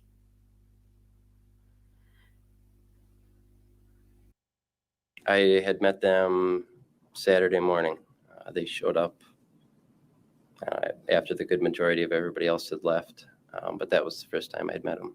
What did you and Pam Sturm discuss? She just basically came right out and said, has anybody went to the car yard yet? The Avery salvage yard. And we just said no, that we hadn't been sending anybody in there. And she offered to and said she'd be willing to. And before Pam left then to that for a second. Travel to the... So this is where this gets really conflicting. And if Kath was here, and she'll be most likely in the chat by the time this premieres. But here's the problem. He just said that Pam comes in. She says, has anyone gone to the salvage yard yet? He says, no, we haven't sent anyone in. Earl testifies, has made statements and has made public statements even after the fact that he had allowed a group in prior to Pam, that there was already searches on there that morning, that he had allowed other people in a group to go through. Now, I guess that could be, is Earl mistaken, or is he exaggerating? It's confirmed. If it's confirmed, exactly. So but Teresa's cousin, his name was Beach. Yeah, so there was other people out there looking. So it kind of just, listen, I'm not the one that thinks Ryan did it, but I can absolutely see from everyone's point of view that think he did, that this does look really sketchy. He's got some severe inconsistencies. He's got a lot of traits that are coming off really off. His persona, his way that, I backstage here, I saw a comment from Jeff Jones saying how he answers all Ken Kratz's questions, extended and in detailed answers. But when you get to the Stephen Avery defense, he's very short and he's very, he puts up that wall. But in fairness, after watching, I know I hate to refer back to the Johnny Depp case, but I've been watching that quite a lot, and I'm starting to get like a full understanding of how the court system's working. And it's interesting because I've been seeing that a lot with the witnesses. When it gets to the defense side, they get snarly and they get defensive really, really quickly. So I don't think it's him alone just doing this. I think it's an overall thing that happens quite a lot. But still, he comes off that something's not quite right. Doesn't make him a murderer either, though. No, but it does make you raise your eyebrows, and the reason why is Big Jeff is correct. David Beach during the week went to the Avery salvage yard, and I believe spoke directly with Stephen, right, saying that he was Teresa's cousin and he was looking for Teresa, and he did search. I believe he did go out and search. And we mustn't forget that there was a missing poster in the office, right? So obviously somebody scouting the area had dropped it off, and they had taped it to their counter. And Big Jeff is correct. Earl, when Pam of God with her daughter, went to the salvage yard on the Saturday morning, November the 5th, Earl had told them that there were searches had already gone through. Now, isn't it interesting who gave the authority or directions for these searches before Pam of God and Nicole went? Was it directed through Ryan Hilligus, or did these searches just on their own volition go and search the salvage yard, right? Because Earl told them, oh, look, we've had searches go through here already. So was Earl lying, or what was he doing, right? But quite clearly, he had no problems in allowing Nicole and Pam of God to go search in the property, right? So you have to ask, well, if Ryan was coordinating all these searches, right, did he in actual fact send other people through the salvage yard, or was it only Pam of God and Nicole that were handed the map, the camera, and a direct phone number to Sheriff Pagel? It all seems rather contrived and very convenient to me. Convenience, a word of the day. I 100% agree with everything you said. It's almost like a foreshadowing, right? It's almost, now I'm not saying Ryan Hilligus did anything nefarious, but it seems rather remarkable that only Pam of God was supplied with these additional tools per se, and it was Pam of God with Nicole that happened to find the RAV4 in record time, right? So it all seems to be falling like a domino effect. Everything is working out almost like a plan, so to speak. I know it's speculation. You cannot prove it. But by God, talk about convenience. The Avery salvage yard, was she provided a map or any other information? Yes, I gave her a map. What other information was she provided, if you know? Scott had borrowed his camera just in case they were to find something. You said that Scott had borrowed Pam Sturm a camera, is that right? Yes. But you mean had lent her, given her a camera? Yes. A digital camera? Yes. He didn't give every one of those members Saturday morning a camera, did he? No. He just gave it to Pam Sturm, who he knew was going to go out to the Avery salvage yard. That's correct. It's the only person he gave a camera to, right? Yes.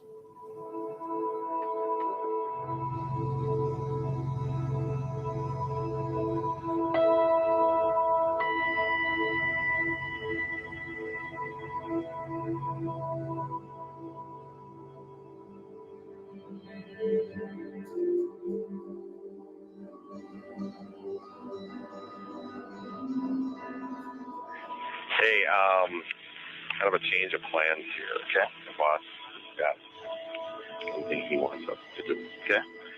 He wants us to go back over and re-interview Avery again. And the search party is out there, and he wants to ask them if they would allow us to have the search party come on the Can we just property. pause that for a second, please? Okay. So if it's okay. I just want to call this bit out. This has been edited because when you listen to the entirety of that call, it was not just Stephen Avery that they were tunnel visioning on in this moment. He says before the edit, it says, hey, change of plans. We're going to go back out to the Stephen Avery yard and back to Zippers. And then I think it's Remika says, oh, he's going to be really pissed with that. And then they make a joke about that. Then it goes on about the search party. So it wasn't all just about Stephen Avery being the change of plan. It was the pair of them. I just thought it's fair that we call that out. It's a great point, Kel. Yeah. It really is. And I think it's one of the first instances where the filmmakers editing distorted the story a little bit, because up until this point I haven't really noticed that there's any editing that makes it look, that changes the narrative of the story. So kudos to you for pointing that out, Kelly. Yeah, I think it's are we going to learn in this upcoming segment that it wasn't so much about whether it was Avery or Zipper, it was the fact that Remaker asked Uyghur what we think happened, and Uyghur said, "Oh, we think he went from Avery's to Zippers last." Isn't that what we're about to hear? Yeah, no. So that's the timeline. So that phone call comes first that you're speaking about. So the timeline of what order comes in happens first. So they have that conversation about who in what order, and Mark says that order first, and then there's the second call. It's really hard. I don't think we have the metadata of the time stamping on the second call, but it appears that it would have had to have been within the hour of the first call, because after that phone call, within that same hour, the RAV is found. So it's really like the turnover isn't long, but it's enough for things to have been said and something for them to call back and then make a new plan. So the direction of the order is first, and then a little time goes by, and then the second phone call comes in terms of what the new plan is, where it is involving both Stephen and George Zipper, and then within that hour, the RAV and is Dave closed. Remiker, and Dave Yeah, Remiker, right? Because what does it mean? Because of this most excellent change in plans, what happens? Remiker starts to go on his way to Avery's, and very conveniently, who's the very first cop to arrive at the Avery salvage yard because of this change of plans? Remiker. Because he was headed that way anyway because of the change of plans. Coincidence? But in fairness to Remiker, he's also the one that made the very brazen comment on that morning that he does not believe Stephen Avery did it. Okay. Until he stumbled upon the RAV being He said found. Bozo the Clown did it, but doesn't mean I Until- think he's not a dirty cop.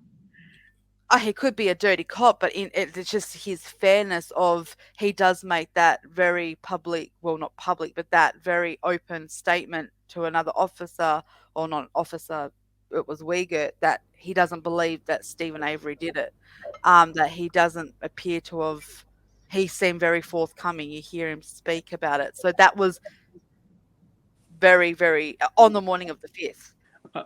Correct me if I'm wrong, but wasn't the so-called change of plans, they wanted to get those group of searchers onto the salvage yard? Is that correct?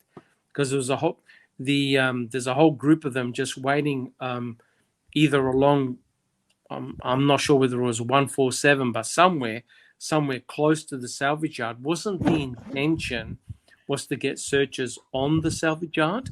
Is that what the change? I'm not sure, because No, the change of plans was because they wanted Remiker to do something different than he was going to already do, and the change of plans was he wanted him to go back and interview Avery and then Zipper. Right. That was the change of plans. There's actually phone calls where they weren't happy about the searches of the party. There's phone calls where they didn't give permission. There's a dispatch or a phone call that between them that's saying, oh, did you hear the family have a search party? Yeah, I didn't orchestrate that. I didn't have nothing to do that. Yeah. We have nothing to do with that. They weren't actually. It's not that they're not happy.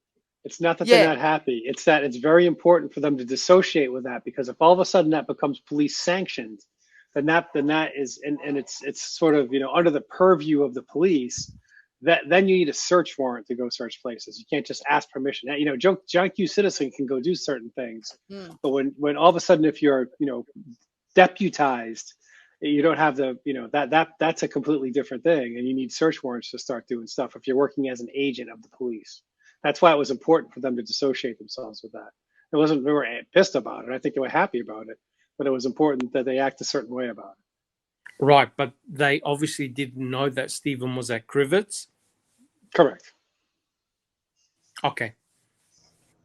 They try to go to the lengths to have other people find things, like they don't want law enforcement to find the RAV. They want a civilian to find the RAV. It looks more honest, right? It looks more transparent. Well, I think that's a very important point, Jeff, because we're already, our minds are already ticking over about how suspicious Pam of God and Nicole were in finding the RAV so quickly. One can imagine what the outcome would have been if a law enforcement officer, especially from the MTSO, had found the RAV4. It would have been just so unfathomable, right? I mean, we're already suspicious and raising our eyebrows about Colburn and Link finding the key. You could imagine another law enforcement officer finding the RAV4. It would have been absolutely ridiculous. Now, it's very interesting that they obviously did the flyover on November the 4th, right? The outcome of that was that they didn't see any RAV4. So I think they were trying to find a mechanism to get onto that property and hence you've got Pam of God, Nicole, who get permission from Earl to go and search the property. And it's interesting that when Pam of God phones Sheriff Pagel or phones into the law enforcement, the very first thing she's asked, did you get permission? Right? That's the very first thing that she's asked. Because if she's there without any form of permission, does that mean that anything that she found could be inadmissible? Does anyone know what the law is? You're exactly correct. Okay. So, yeah, it was interesting that that's what she was asked straight away. And then the next thing, of course, was don't go in the car, don't touch the car, which is exactly what Ryan Hilligus told other people outside, I think it was Scott's house, right? Exactly the same thing. If you see anything, phone in, you know, and that's exactly what Pam of God ends up doing. Exactly what Ryan Hilliger said. Interesting. Here's a catch for you all, for the panel and for the chat, though. What does all this mean then if we're wrong and Kathleen's right with her narrative and the cops didn't plant the RAV and they have nothing to do with the RAV, it was the killer? How does the change of plans or anything or Pam have anything to do with this if it was the killer the entire time that put the RAV there and not law enforcement? Does that mean that all these phone calls we're hearing that we're interpreting as nefarious or weird, or Remika could be a dirty cop or whatever, mean the same still if they had no part whatsoever in that RAV being there or knew that RAV was there? Not necessarily. I've seen guilt or side speculation that let's just say certain people who we may have just seen testifying, for example, made an illegal search on the Avery property, were there when they shouldn't have, discovered the RAV, and in the process of discovering the RAV, said, "Oh my God, it's there," and conspired with police to independently find it. So it's possible, under Kathleen's theory, that the killer did plant it, but they had to concoct some series of events to be able to discover it after it was sort of illegally discovered during a search that it would have been tossed out on. So it's not 100%. So there's not zero, chances that the police didn't. So it is completely possible that all this is completely innocent. To me, it sounds very fishy. But there are also there is at least one circumstances which I just articulated, I think, that the killer could have planted it and the cops needed to put on this show. Yeah, I think the other question that must be asked is, why would a killer take the risk of planting the RAV4 onto the property? So in other words, if the killer's intentions was to frame Stephen Avery, for what purpose would the killer do that? Why would the killer want to frame Stephen Avery? Did the killer know that Stephen Avery was in the middle of a civil lawsuit? I would dare say so. That's a possibility because Stephen's name was in the newspaper and the media all the time. But why would a killer take a risk of planting the RAV4 onto the property? That's something I don't understand. I mean, look, I understand, we really have to go back to the root cause here. Why would someone kill Teresa Horbach in the first place? You know what? I don't think we've been able to answer that question. The state tried to come up with some type of scenario of why Stephen would do it, sexually motivated, but the state don't have to provide a motive. I think us, truthers, we need to find a reason why. Why was Teresa specifically targeted, right? I think if we can answer that, we'll go a long way in solving this. And I know that Kelly has challenged us with some really good questions about, is it the killer? Is it somebody else? Is it law enforcement? To me personally, the planting of the RAV and other forms of forensic evidence only advantage one group of individuals: law enforcement. To me, Dr. Silkman, I would say that in the to pursue the Occam's razor theory, in order to plant the RAV, you need this thing called a key. So whoever planted the key is the one who drove the RAV on, because they needed the key to do it. So that's what I think. Correct.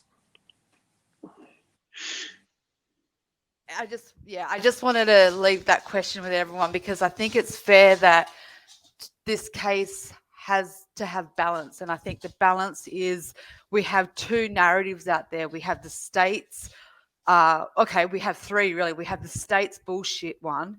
We have the one that we all try to understand as outsiders and researchers, and then we have Kathleen's, where she's also given another alternative to how this could have went down.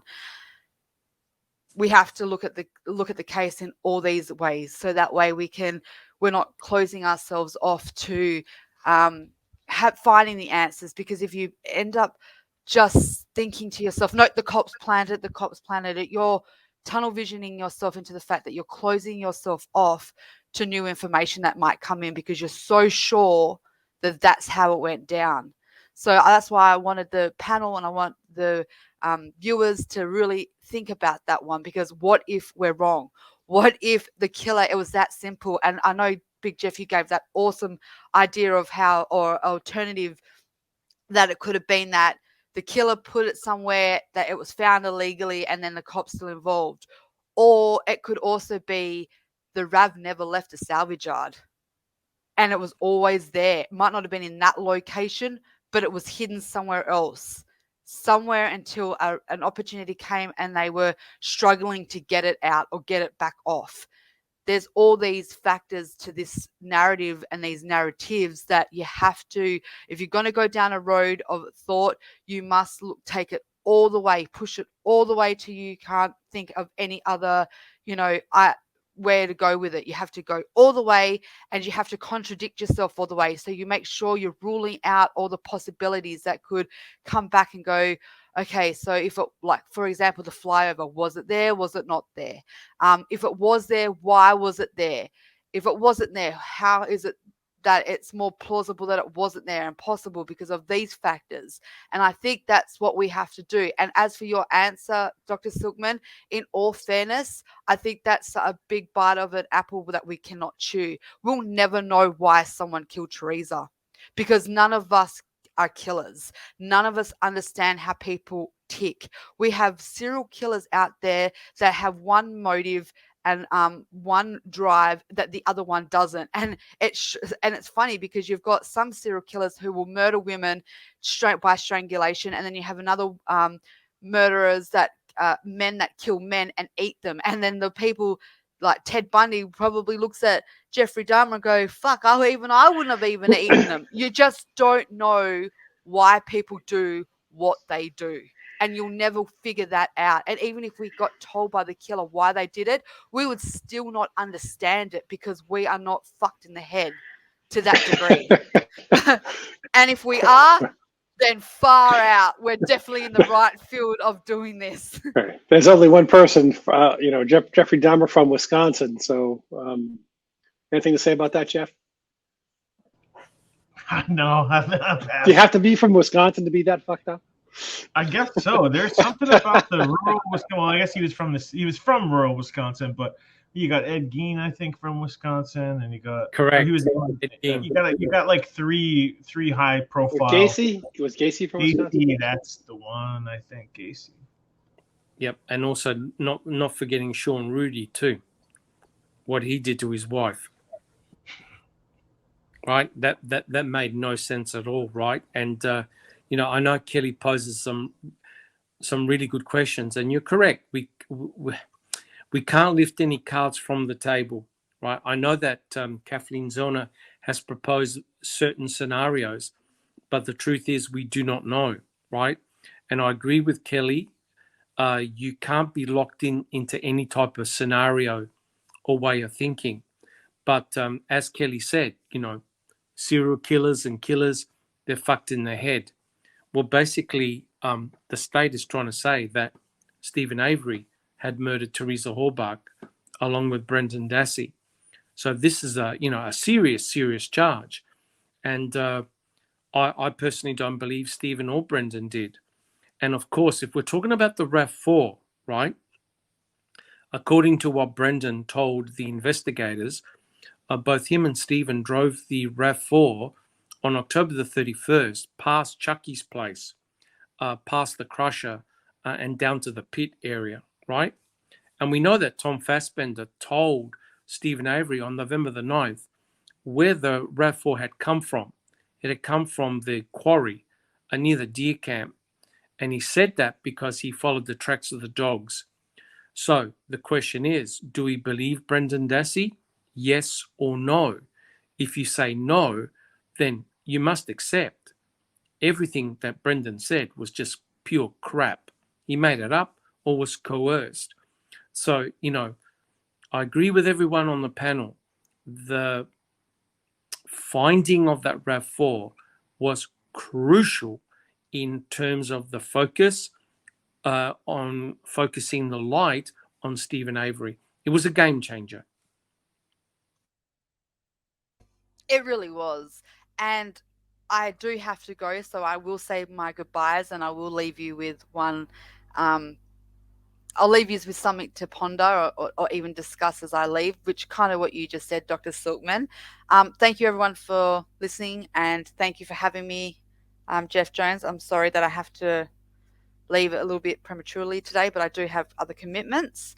And it's basically what you just said, Dr. Silkman. For me, although I'm open to all these other alternatives of how the RAV got there, my biggest thought, and I always rest with this one thing, is who benefited the most for that RAV being found? Who benefited the most for the timing of that RAV being found? And more importantly, who benefited from keeping that RAV in one piece when it should have been and could have been easily destroyed of any forensic evidence? It could have become a shell of nothingness. If you're going to go to that extreme to get rid of a body, then you would expect that someone would have not held on to something that could have captured their own DNA in it. You want to dispose of everything almost immediately. So why was that RAV kept in the condition it was? For what purpose?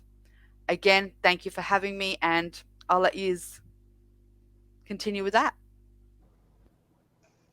Thank you, Kelly. Thank you, Kelly. I just want you to know one thing. If you log off, you do so at your own peril.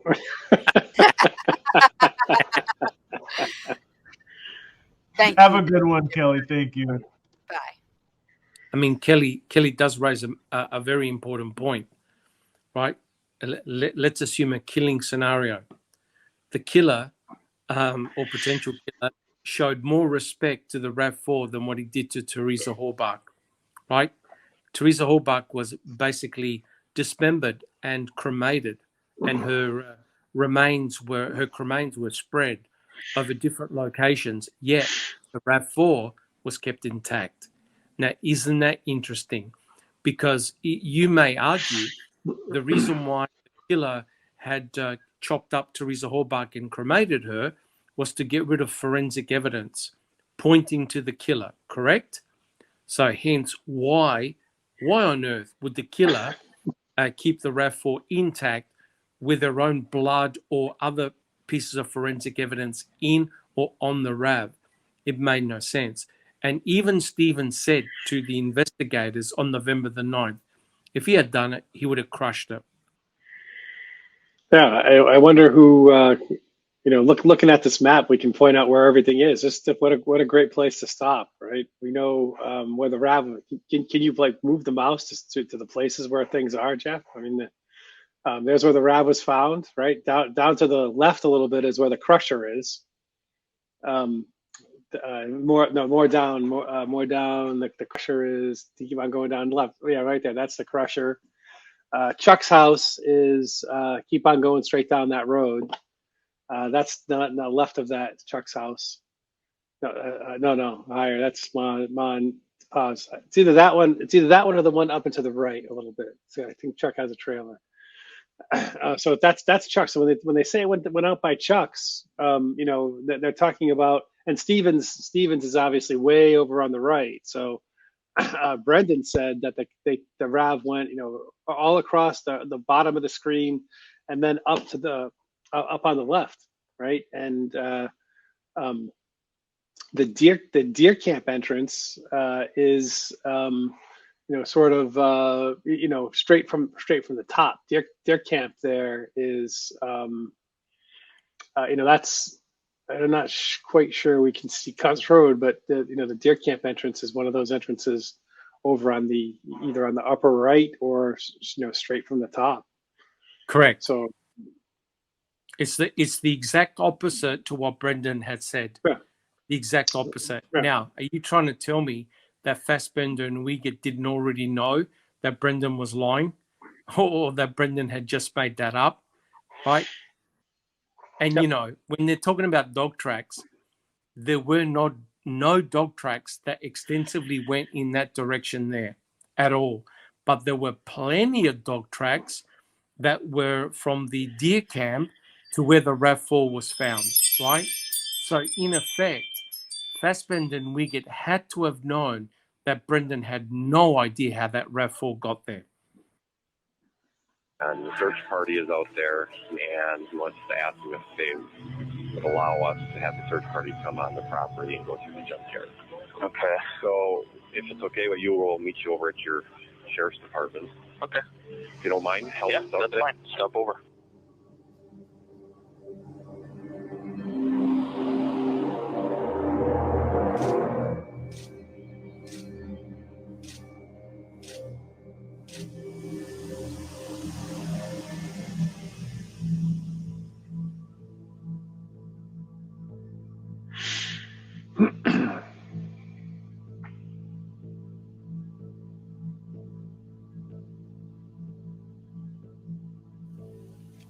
Ms. Sturm, were you familiar with the Avery salvage property?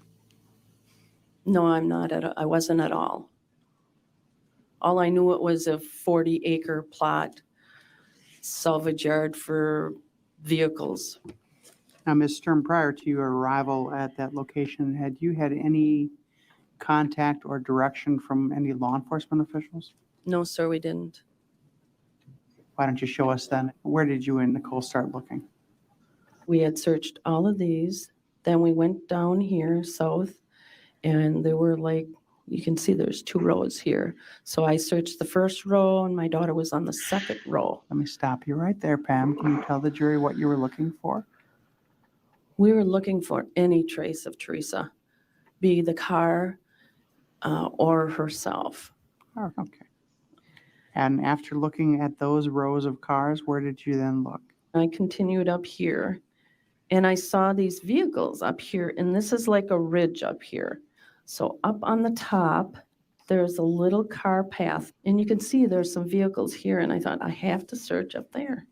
I have to search each and every one. And did you do that?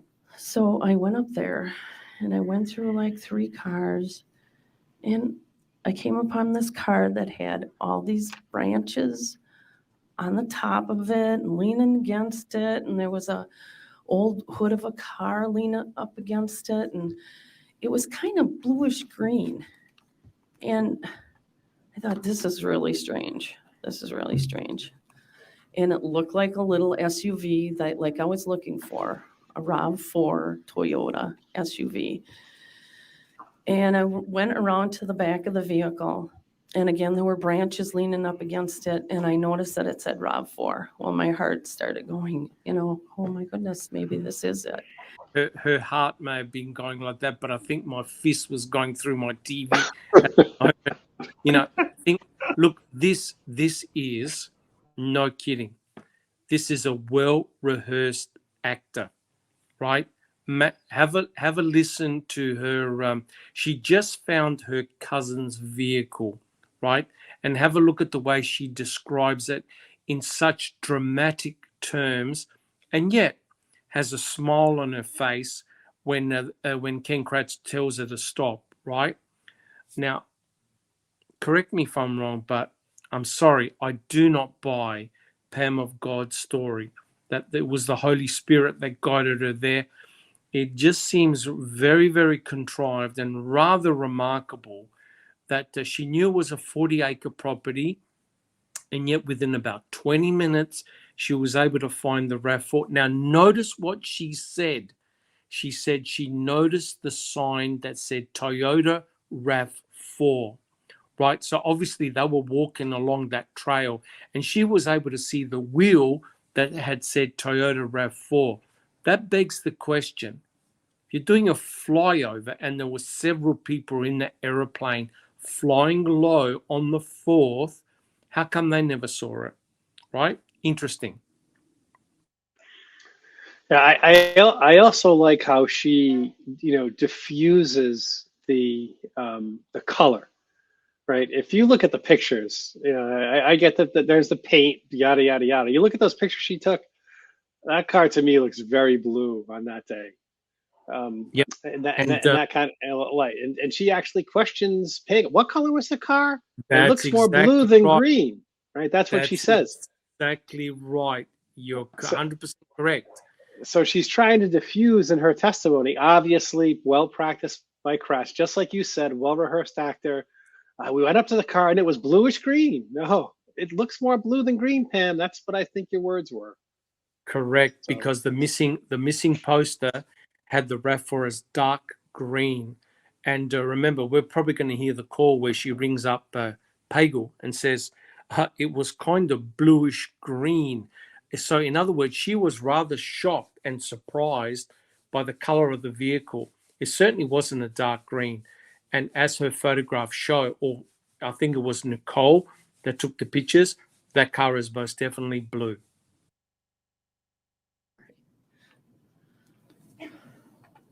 When you saw this, Ms. Sturm, what did you do? I became very, very worried for our safety because 90% this was probably Teresa's car. Did you see how that picture looked green? It looked green in that last picture. That picture is photoshopped. I have the pictures. I have the pictures that Pam Sturm took. We all do. And that picture that you just saw is photoshopped. Very, very worried for our safety because 90% this was probably Teresa's car and we're in danger. So I called Nicole's name. I think I maybe even screamed. I shouldn't have, but I did. And I went running to the area where she was. I said, Nicole, you have to come and see this car. It must. Sorry, Jeff. Isn't that remarkable how she was saying that she was fearing for her safety, right? Because she suddenly put 2 and 2 together, right? She goes, oh, wait a minute. I've just found Teresa Horbach's car and I was given permission to search. Oh my God, the killer is potentially on this property as well, right? So obviously Earl had no idea that the RAV4 was there and simply gave her permission to come in and have a search. He had no problems at all. He wasn't hiding anything. And all of a sudden, now that the vehicle has been found, she now starts to panic. Must be her car. Did you attempt to verify the identification of this vehicle? Yes. And how was that done? My daughter, Nicole, brought her cell phone along. And I should back up. Ryan gave us a direct line to Sheriff Pagel in case we found something. So I called Sheriff Pagel and I said, I think I found the vehicle. How long from when you entered that property did it take you to find Teresa's vehicle? I believe we entered at 10 to 10. And by 10:20 to 10:25, we had found the vehicle. Ms. Sturm, do you know how many vehicles are on this property? I didn't at the time. I had no idea. Looking at it now, do you think you got lucky? Yeah, well, not lucky. God showed us the way. I do believe that. Right? Do you think, looking at this exhibit now, that you and your daughter Nikki could have searched that entire salvage yard? We would have tried. We would have came back the next day if we had to. I never believed, and to this day don't believe his terms. Holy Spirit guided me there, theory. Not that I don't believe that that's possible, but I just don't believe her. I do not believe her at all. I've never, she just seemed too weird. Right. And, they went right to that thing. Somebody knew that vehicle was there before they ever went there. I'm convinced of it. How do you think that truck got on that property? I mean, which way do you think they came in, or? Well, when I seen taillights by me, and Chucky seen headlights by him, I don't know. They drove it. Which way was it pointed? What? The truck? I don't know. You don't know? What, is there a different way in there, or two ways into there, or? A bunch of ways in there. There's main road, there's by me, there's in the pit. Now, remember how we were commenting on people that were fidgeting in their seats when they were obviously lying? If you have a look at Stephen Avery, he does not move at all, right? And notice how we tried to trick him by asking Stephen which way was the vehicle facing.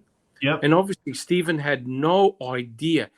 Lucky Stephen didn't say, oh yeah, it was facing in this direction, it was facing in that direction. Stephen clearly had no idea. Now, this is a very interesting tactics that the investigators use to try and trick you up. Look at Stephen. He does not move a muscle. In my opinion, he's got no idea about that RAV4. If he had asked me that question at that time, I would have said, what you talking about, the taillights? I saw the taillights, it was facing the other way. It wouldn't even have occurred to me that he was talking about the RAV4 when he asked about the truck. The way that he said it. It's just a weird question.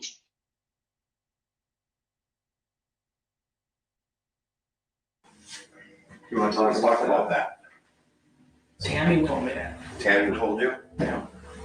Is she a friend of yours or something, or? Yeah, I know her. What did she tell you? She told me that she heard that a cop put it out there and planted evidence. Put what up there? That vehicle. And that's Teresa's vehicle? Yeah. So Tammy told you that somebody told her that a cop put that vehicle, Teresa's vehicle, out on your property. Yeah. One of the things road patrol officers frequently do is call into dispatch and give the dispatcher the license plate number of a car they've stopped or a car that looks out of place for some reason, correct? Yes, sir. And the dispatcher can get information about to whom a license plate is registered. Yes, sir. If the car is abandoned or there's nobody in the car, the registration tells you who the owner presumably is. Yes, sir. I'm going to ask you to listen, if you would, to a short phone call. Manitoba County Sheriff's Department, this is Lynn. Lynn, Hi, Andy. can you run Sam William Henry 582? Okay, it shows that she's a missing person, and it lists to Teresa Horbach. Okay. Okay, that's what you're looking for, Andy? 99 Toyota. Yep. Okay, thank you. You're so welcome. Bye-bye. Okay. What you're asking the dispatch is to run a plate that's Sam William Henry 582. Did I hear that correctly? Yes, sir. Sam William Henry would be SWH 582. Yes. This license plate? Yes, sir. And the dispatcher tells you that the plate comes back to a missing person or woman, Yes, sir. Teresa Horbach. Yes, sir. And then you tell the dispatcher, oh, 99 Toyota. No, I thought she told me that. Okay, it shows that she's a missing person, and it lists to Teresa Horbach. Okay. Okay, that's what you're looking for, Andy? 99 Toyota. Yep. Okay, thank you. You're so welcome. Bye-bye. Were you looking at these plates when you called them in? No, sir.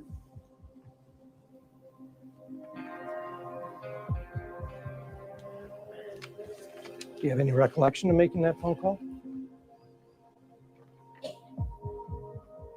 Yeah, I'm guessing 11:03:05, probably after I received a phone call from Investigator Wiegert letting me know that there was a missing person. Investigator Wiegert, did he give you the license plate number for Teresa Horbach when he called you? You know, I just don't remember the exact content of our conversation then. But He you had think- to have given it to me because I wouldn't have had the number any other way. Well, you can understand how someone listening to that might think that you were calling in a license plate that you were looking at on the back end of a 1999 Toyota. Yes. Now, you know, it's interesting, guys, how the camera looked at Wiegert, and Wiegert looks completely clueless. He's got no idea if that was done in real time and not an editing thing. Mark Wiegert looked completely clueless. He wasn't like nodding his head in recognition to say, yeah, that's right, I did give that information to Colburn. But what is more bizarre is why would a senior officer give the details to Colburn, who then phones dispatch to reobtain or reconfirm the information about the license plates? That makes no sense at all, right? It's like someone ringing you up and saying, oh, the weather today is fine, and then you ringing up the weather station to say, oh, is the weather fine or not, right? So it's crazy that he would phone dispatch to get confirmation of what a senior officer has just provided to him. That truly is bizarre, guys. It is. He certainly, has doubled down on claiming that's the way he got things into his head. I'm not sure that would work for me, but he certainly has a story to back it up, doesn't he? It's a bizarre one, but it's not a believable one, but it's a story, I guess. Correct. But that's not the only bizarre story of right, Big Jeff. He had also there's gave lots the of them. story of, he also gave the story of how he found the key, right? Or how the key magically appeared. So you've got this real bizarre situation whereby he got caught out. He basically got caught out, and he looks extremely uncomfortable as well, sitting in that chair. Yeah. Well, we have a document that people say is a computer error that shows the RAV4 taken into custody on November 3rd, and people say, oh, it's a computer error, but we have that document. What a coincidence, right? What a miraculous coincidence that that the RAV that the computer erred to say that the RAV4 was taken into police custody on the same day that we're talking about right now, November 3rd. Isn't that just too good of a coincidence to be true? Correct, because of course they didn't find the RAV4 until another 2 days later. So I'm not sure. I believe they also said on the very same report, Big Jeff, that Teresa Horbach was kidnapped. Correct. Not a missing person, kidnapped. Yep, absolutely. Kidnapped. So again, it makes you wonder. A computer glitch. A computer glitch. How did they know she was kidnapped? She simply could have gone camping because she's done that before, right? Truly remarkable insight by that computer. Well, my thing about Colburn is that his testimony here is he's talking like he's got his hand caught in the cookie jar and crumbs on his tie. Just the demeanor it's just, I don't know how anyone would believe this guy. And this is the same guy who I got the phone call in 1996, I think, 95 or 96, about Stephen Avery's innocence. And oh gosh, I didn't make that report until how many years later? This is the same guy. Yeah, the same guy who, within 2 weeks of being deposed, right, for potential, wrongful action on, the 1985 case, gets a call from Wiegert to go visit the Avery salvage yard. He knows damn well where he's going, and decides that he's the best person. He's the shift commander. And so he decides that he's the best person to go to the Avery salvage yard and do an investigation. Ends up talking to the very person who was in the same deposition room as him. And is that even appropriate? So, I think in Mr. Kratz's book, Tony, you can correct me if I'm wrong. I know in Michael Griesbach's book too, they talk about Andrew Coburn as if he's the patron saint of police. Not Correct. Coburn. He's the cleanest person I've ever seen in my life. A Boy Scout. Boy Scout. Attention to detail and cophood and all that business. But certainly doesn't seem to me that on November 3rd that he certainly acted with professional propriety. Correct. And of course, one very bad thing about Coburn is his lack of report writing, right? He tends to write reports years after the fact, or months after the fact, or not at all. And so his level of documentation is extremely very, very poor. And I believe neither Lenk or Coburn had told the senior investigators that they were part of a lawsuit, right? So they never even said, look, I'm part of a civil lawsuit here. I've just been deposed a couple of weeks ago. Really, I shouldn't be here. But no, they were everywhere, absolutely everywhere. And this is a case of Coburn being caught red-handed. And I like your analogy, hand in the cookie jar, definitely.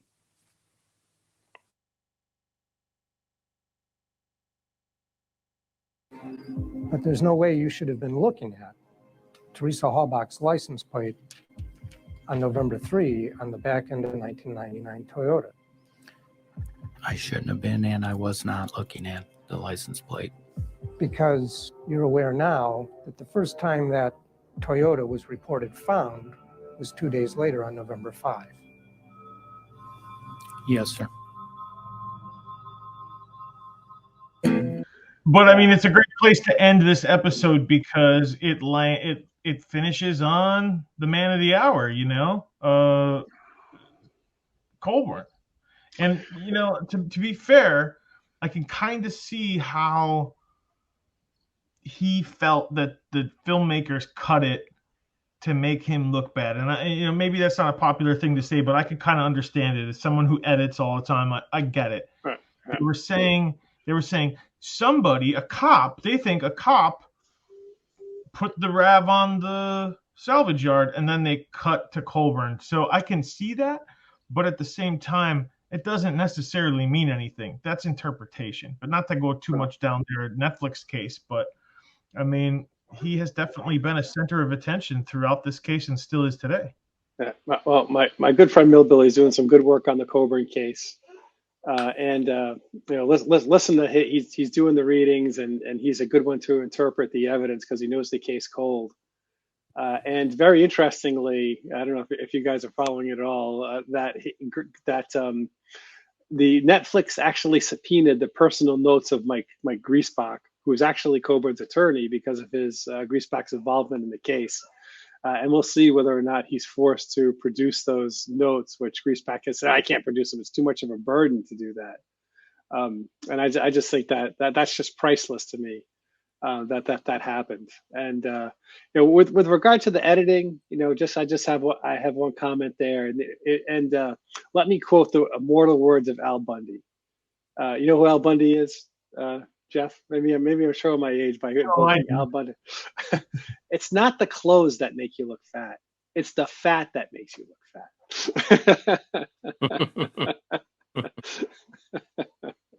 So that's what I think about the editing. Correct. And, we've looked at the and Ken Kratz examines this in his book about the editing. Let me tell you right now, yes, there was some editing, but the context of the conversation was still exactly the same, right? The context, basically, the documentary directors only edited out some a talk by Ken Kratz and other people that interjected, but in terms of the context of the message, it's exactly the same, right? That's right, There's because no- that's what I the mean, lawyers were arguing. correct. So Yeah, I mean, the filmmakers aren't making anything up. That's That's correct. what the lawyers were arguing, and this is what we put forward. You have no case, Colburn. That's correct. The filmmakers can't put every little bit, nook and cranny into the documentary. Otherwise, it will go for 20 seasons, right? But the main thrust of the argument is exactly the same. Now, we have read the original trial testimonies. The context is exactly the same. It looks really damning for Colburn. And my final point I want to make is this. If Andrew Colburn didn't want any form of criticism by anybody at any time, including the directors, he could have made a choice by telling the investigators from day one, look, it's inappropriate for me to be involved in this investigation because I am part of the civil suit depositions. That's it. We would have never heard of Andrew Colburn and Lenk. Agree, guys? We would have never heard of them. It's such a great point. Because they are MTSO officers. If they had abided by the rules set forward by Kratz himself, none of this would have come to light. There would have been no issues, no controversies, and there would have been no civil suit. All that he placed the spotlight on himself. That's my final comment. You're 100% correct. You just have to wonder, don't you think Kratz knew that? If Kratz set forward that rule, which I agree with you that he, but worried about conflict of interest. 100% correct. How is it that he ended up everywhere? It must be because they needed him some way, somehow. That's what? correct. We can only speculate. That's correct. But look how bad it is now. Look how bad it is. 2 MTSO officers have been accused of planting evidence. That's how bad it got, right? They had to name the officers during the trial because they were everywhere and they were finding key pieces of forensic evidence, right? So with this lot calling in the license plate, potentially Colburn had direct connection with the victim's vehicle on November the 3rd, right?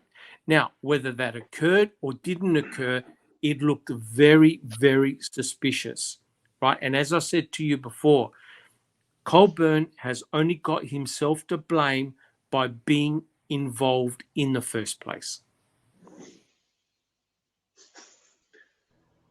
So I'm not sure if you caught my comment before because it looks like I zoned out again, but 100% agree with Dr. Silkman.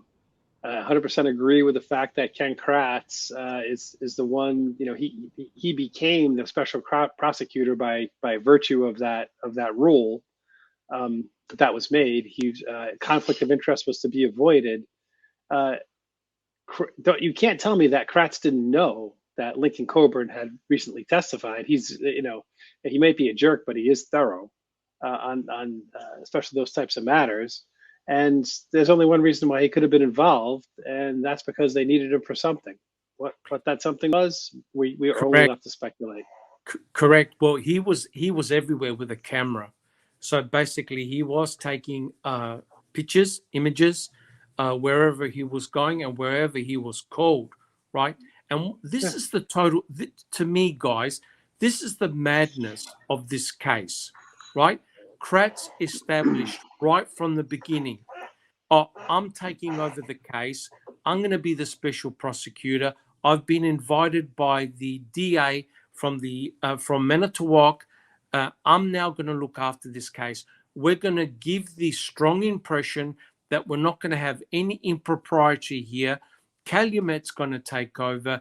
The MTSO is only going to have a minor cursory role.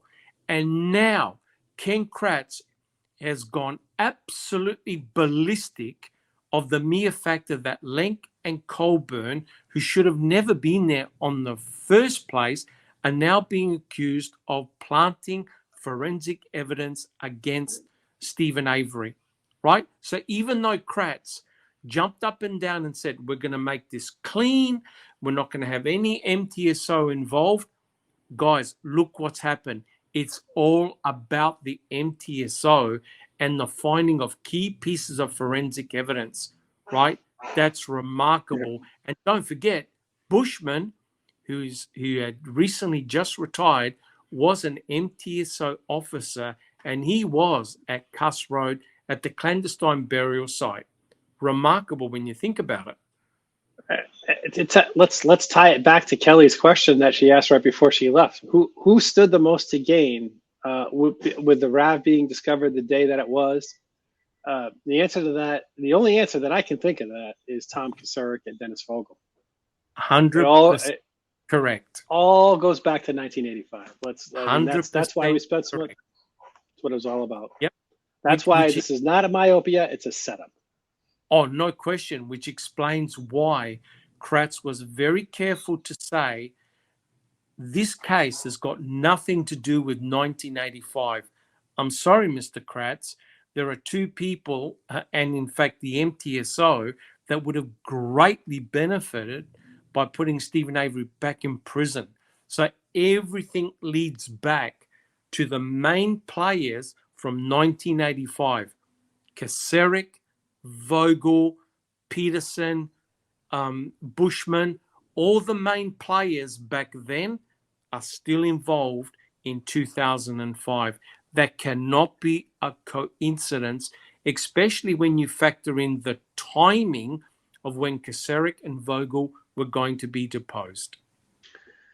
It was again another really good episode. It was good to be able for me to be able to talk about the phones. I really enjoy doing that. And again, I hope that people are able to understand that this was, if there was an area that could have stood more defense expertise, right, in the way of a subject matter expert, it was the phones and the bones. Today we heard about the phones, and in future episodes we're going to hear about the bones. Well said, Big Jeff. And I just want to say a big thank you, Big Jeff, for your expertise on the cellular network and on the phones. And I think this really goes to show the power of a panel with different areas of expertise, because that's something I certainly don't know much about. And it's great, Jeff, that you've been able to organize people with different areas of expertise all together on the one panel. Fantastic job. Thank you, Dr. Silkman. You know, there's only one comment today that I found questionable of yours, and that was when you said that if the filmmakers had included everything, it would be a 20-season documentary. Now, I think you might actually like to see that documentary, Dr. Silkman. Well, in a way, absolutely. But at Foul Play, we've actually read the entire court case, right? The whole lot, everyone. So in effect, we did have a 20-season because it took a long time to do. But by doing that, guys, it gave us a greater insight into the case between involving Stephen and Brendan, and of course Teresa Horbach. So we don't base our knowledge and expertise on just the series. We base it going back to the original documents. And I know that Big Jeff has done a huge amount of work in that area as well, you know, including the depositions. So our knowledge base is just not based on the 10-part series or 20-part series. It's based on a lot of body of work over many years, and that's important. Absolutely. If you haven't listened to the trial, Susan does a great job of Ken Kratz. Brilliant. She just brilliant job. Absolutely. Hats off to that portrayal. Well, with Brilliant. hats off to Susan, for Dr. Silkman and Big Jeff, this is Jeff Jones, and this has been Discussing a Murderer.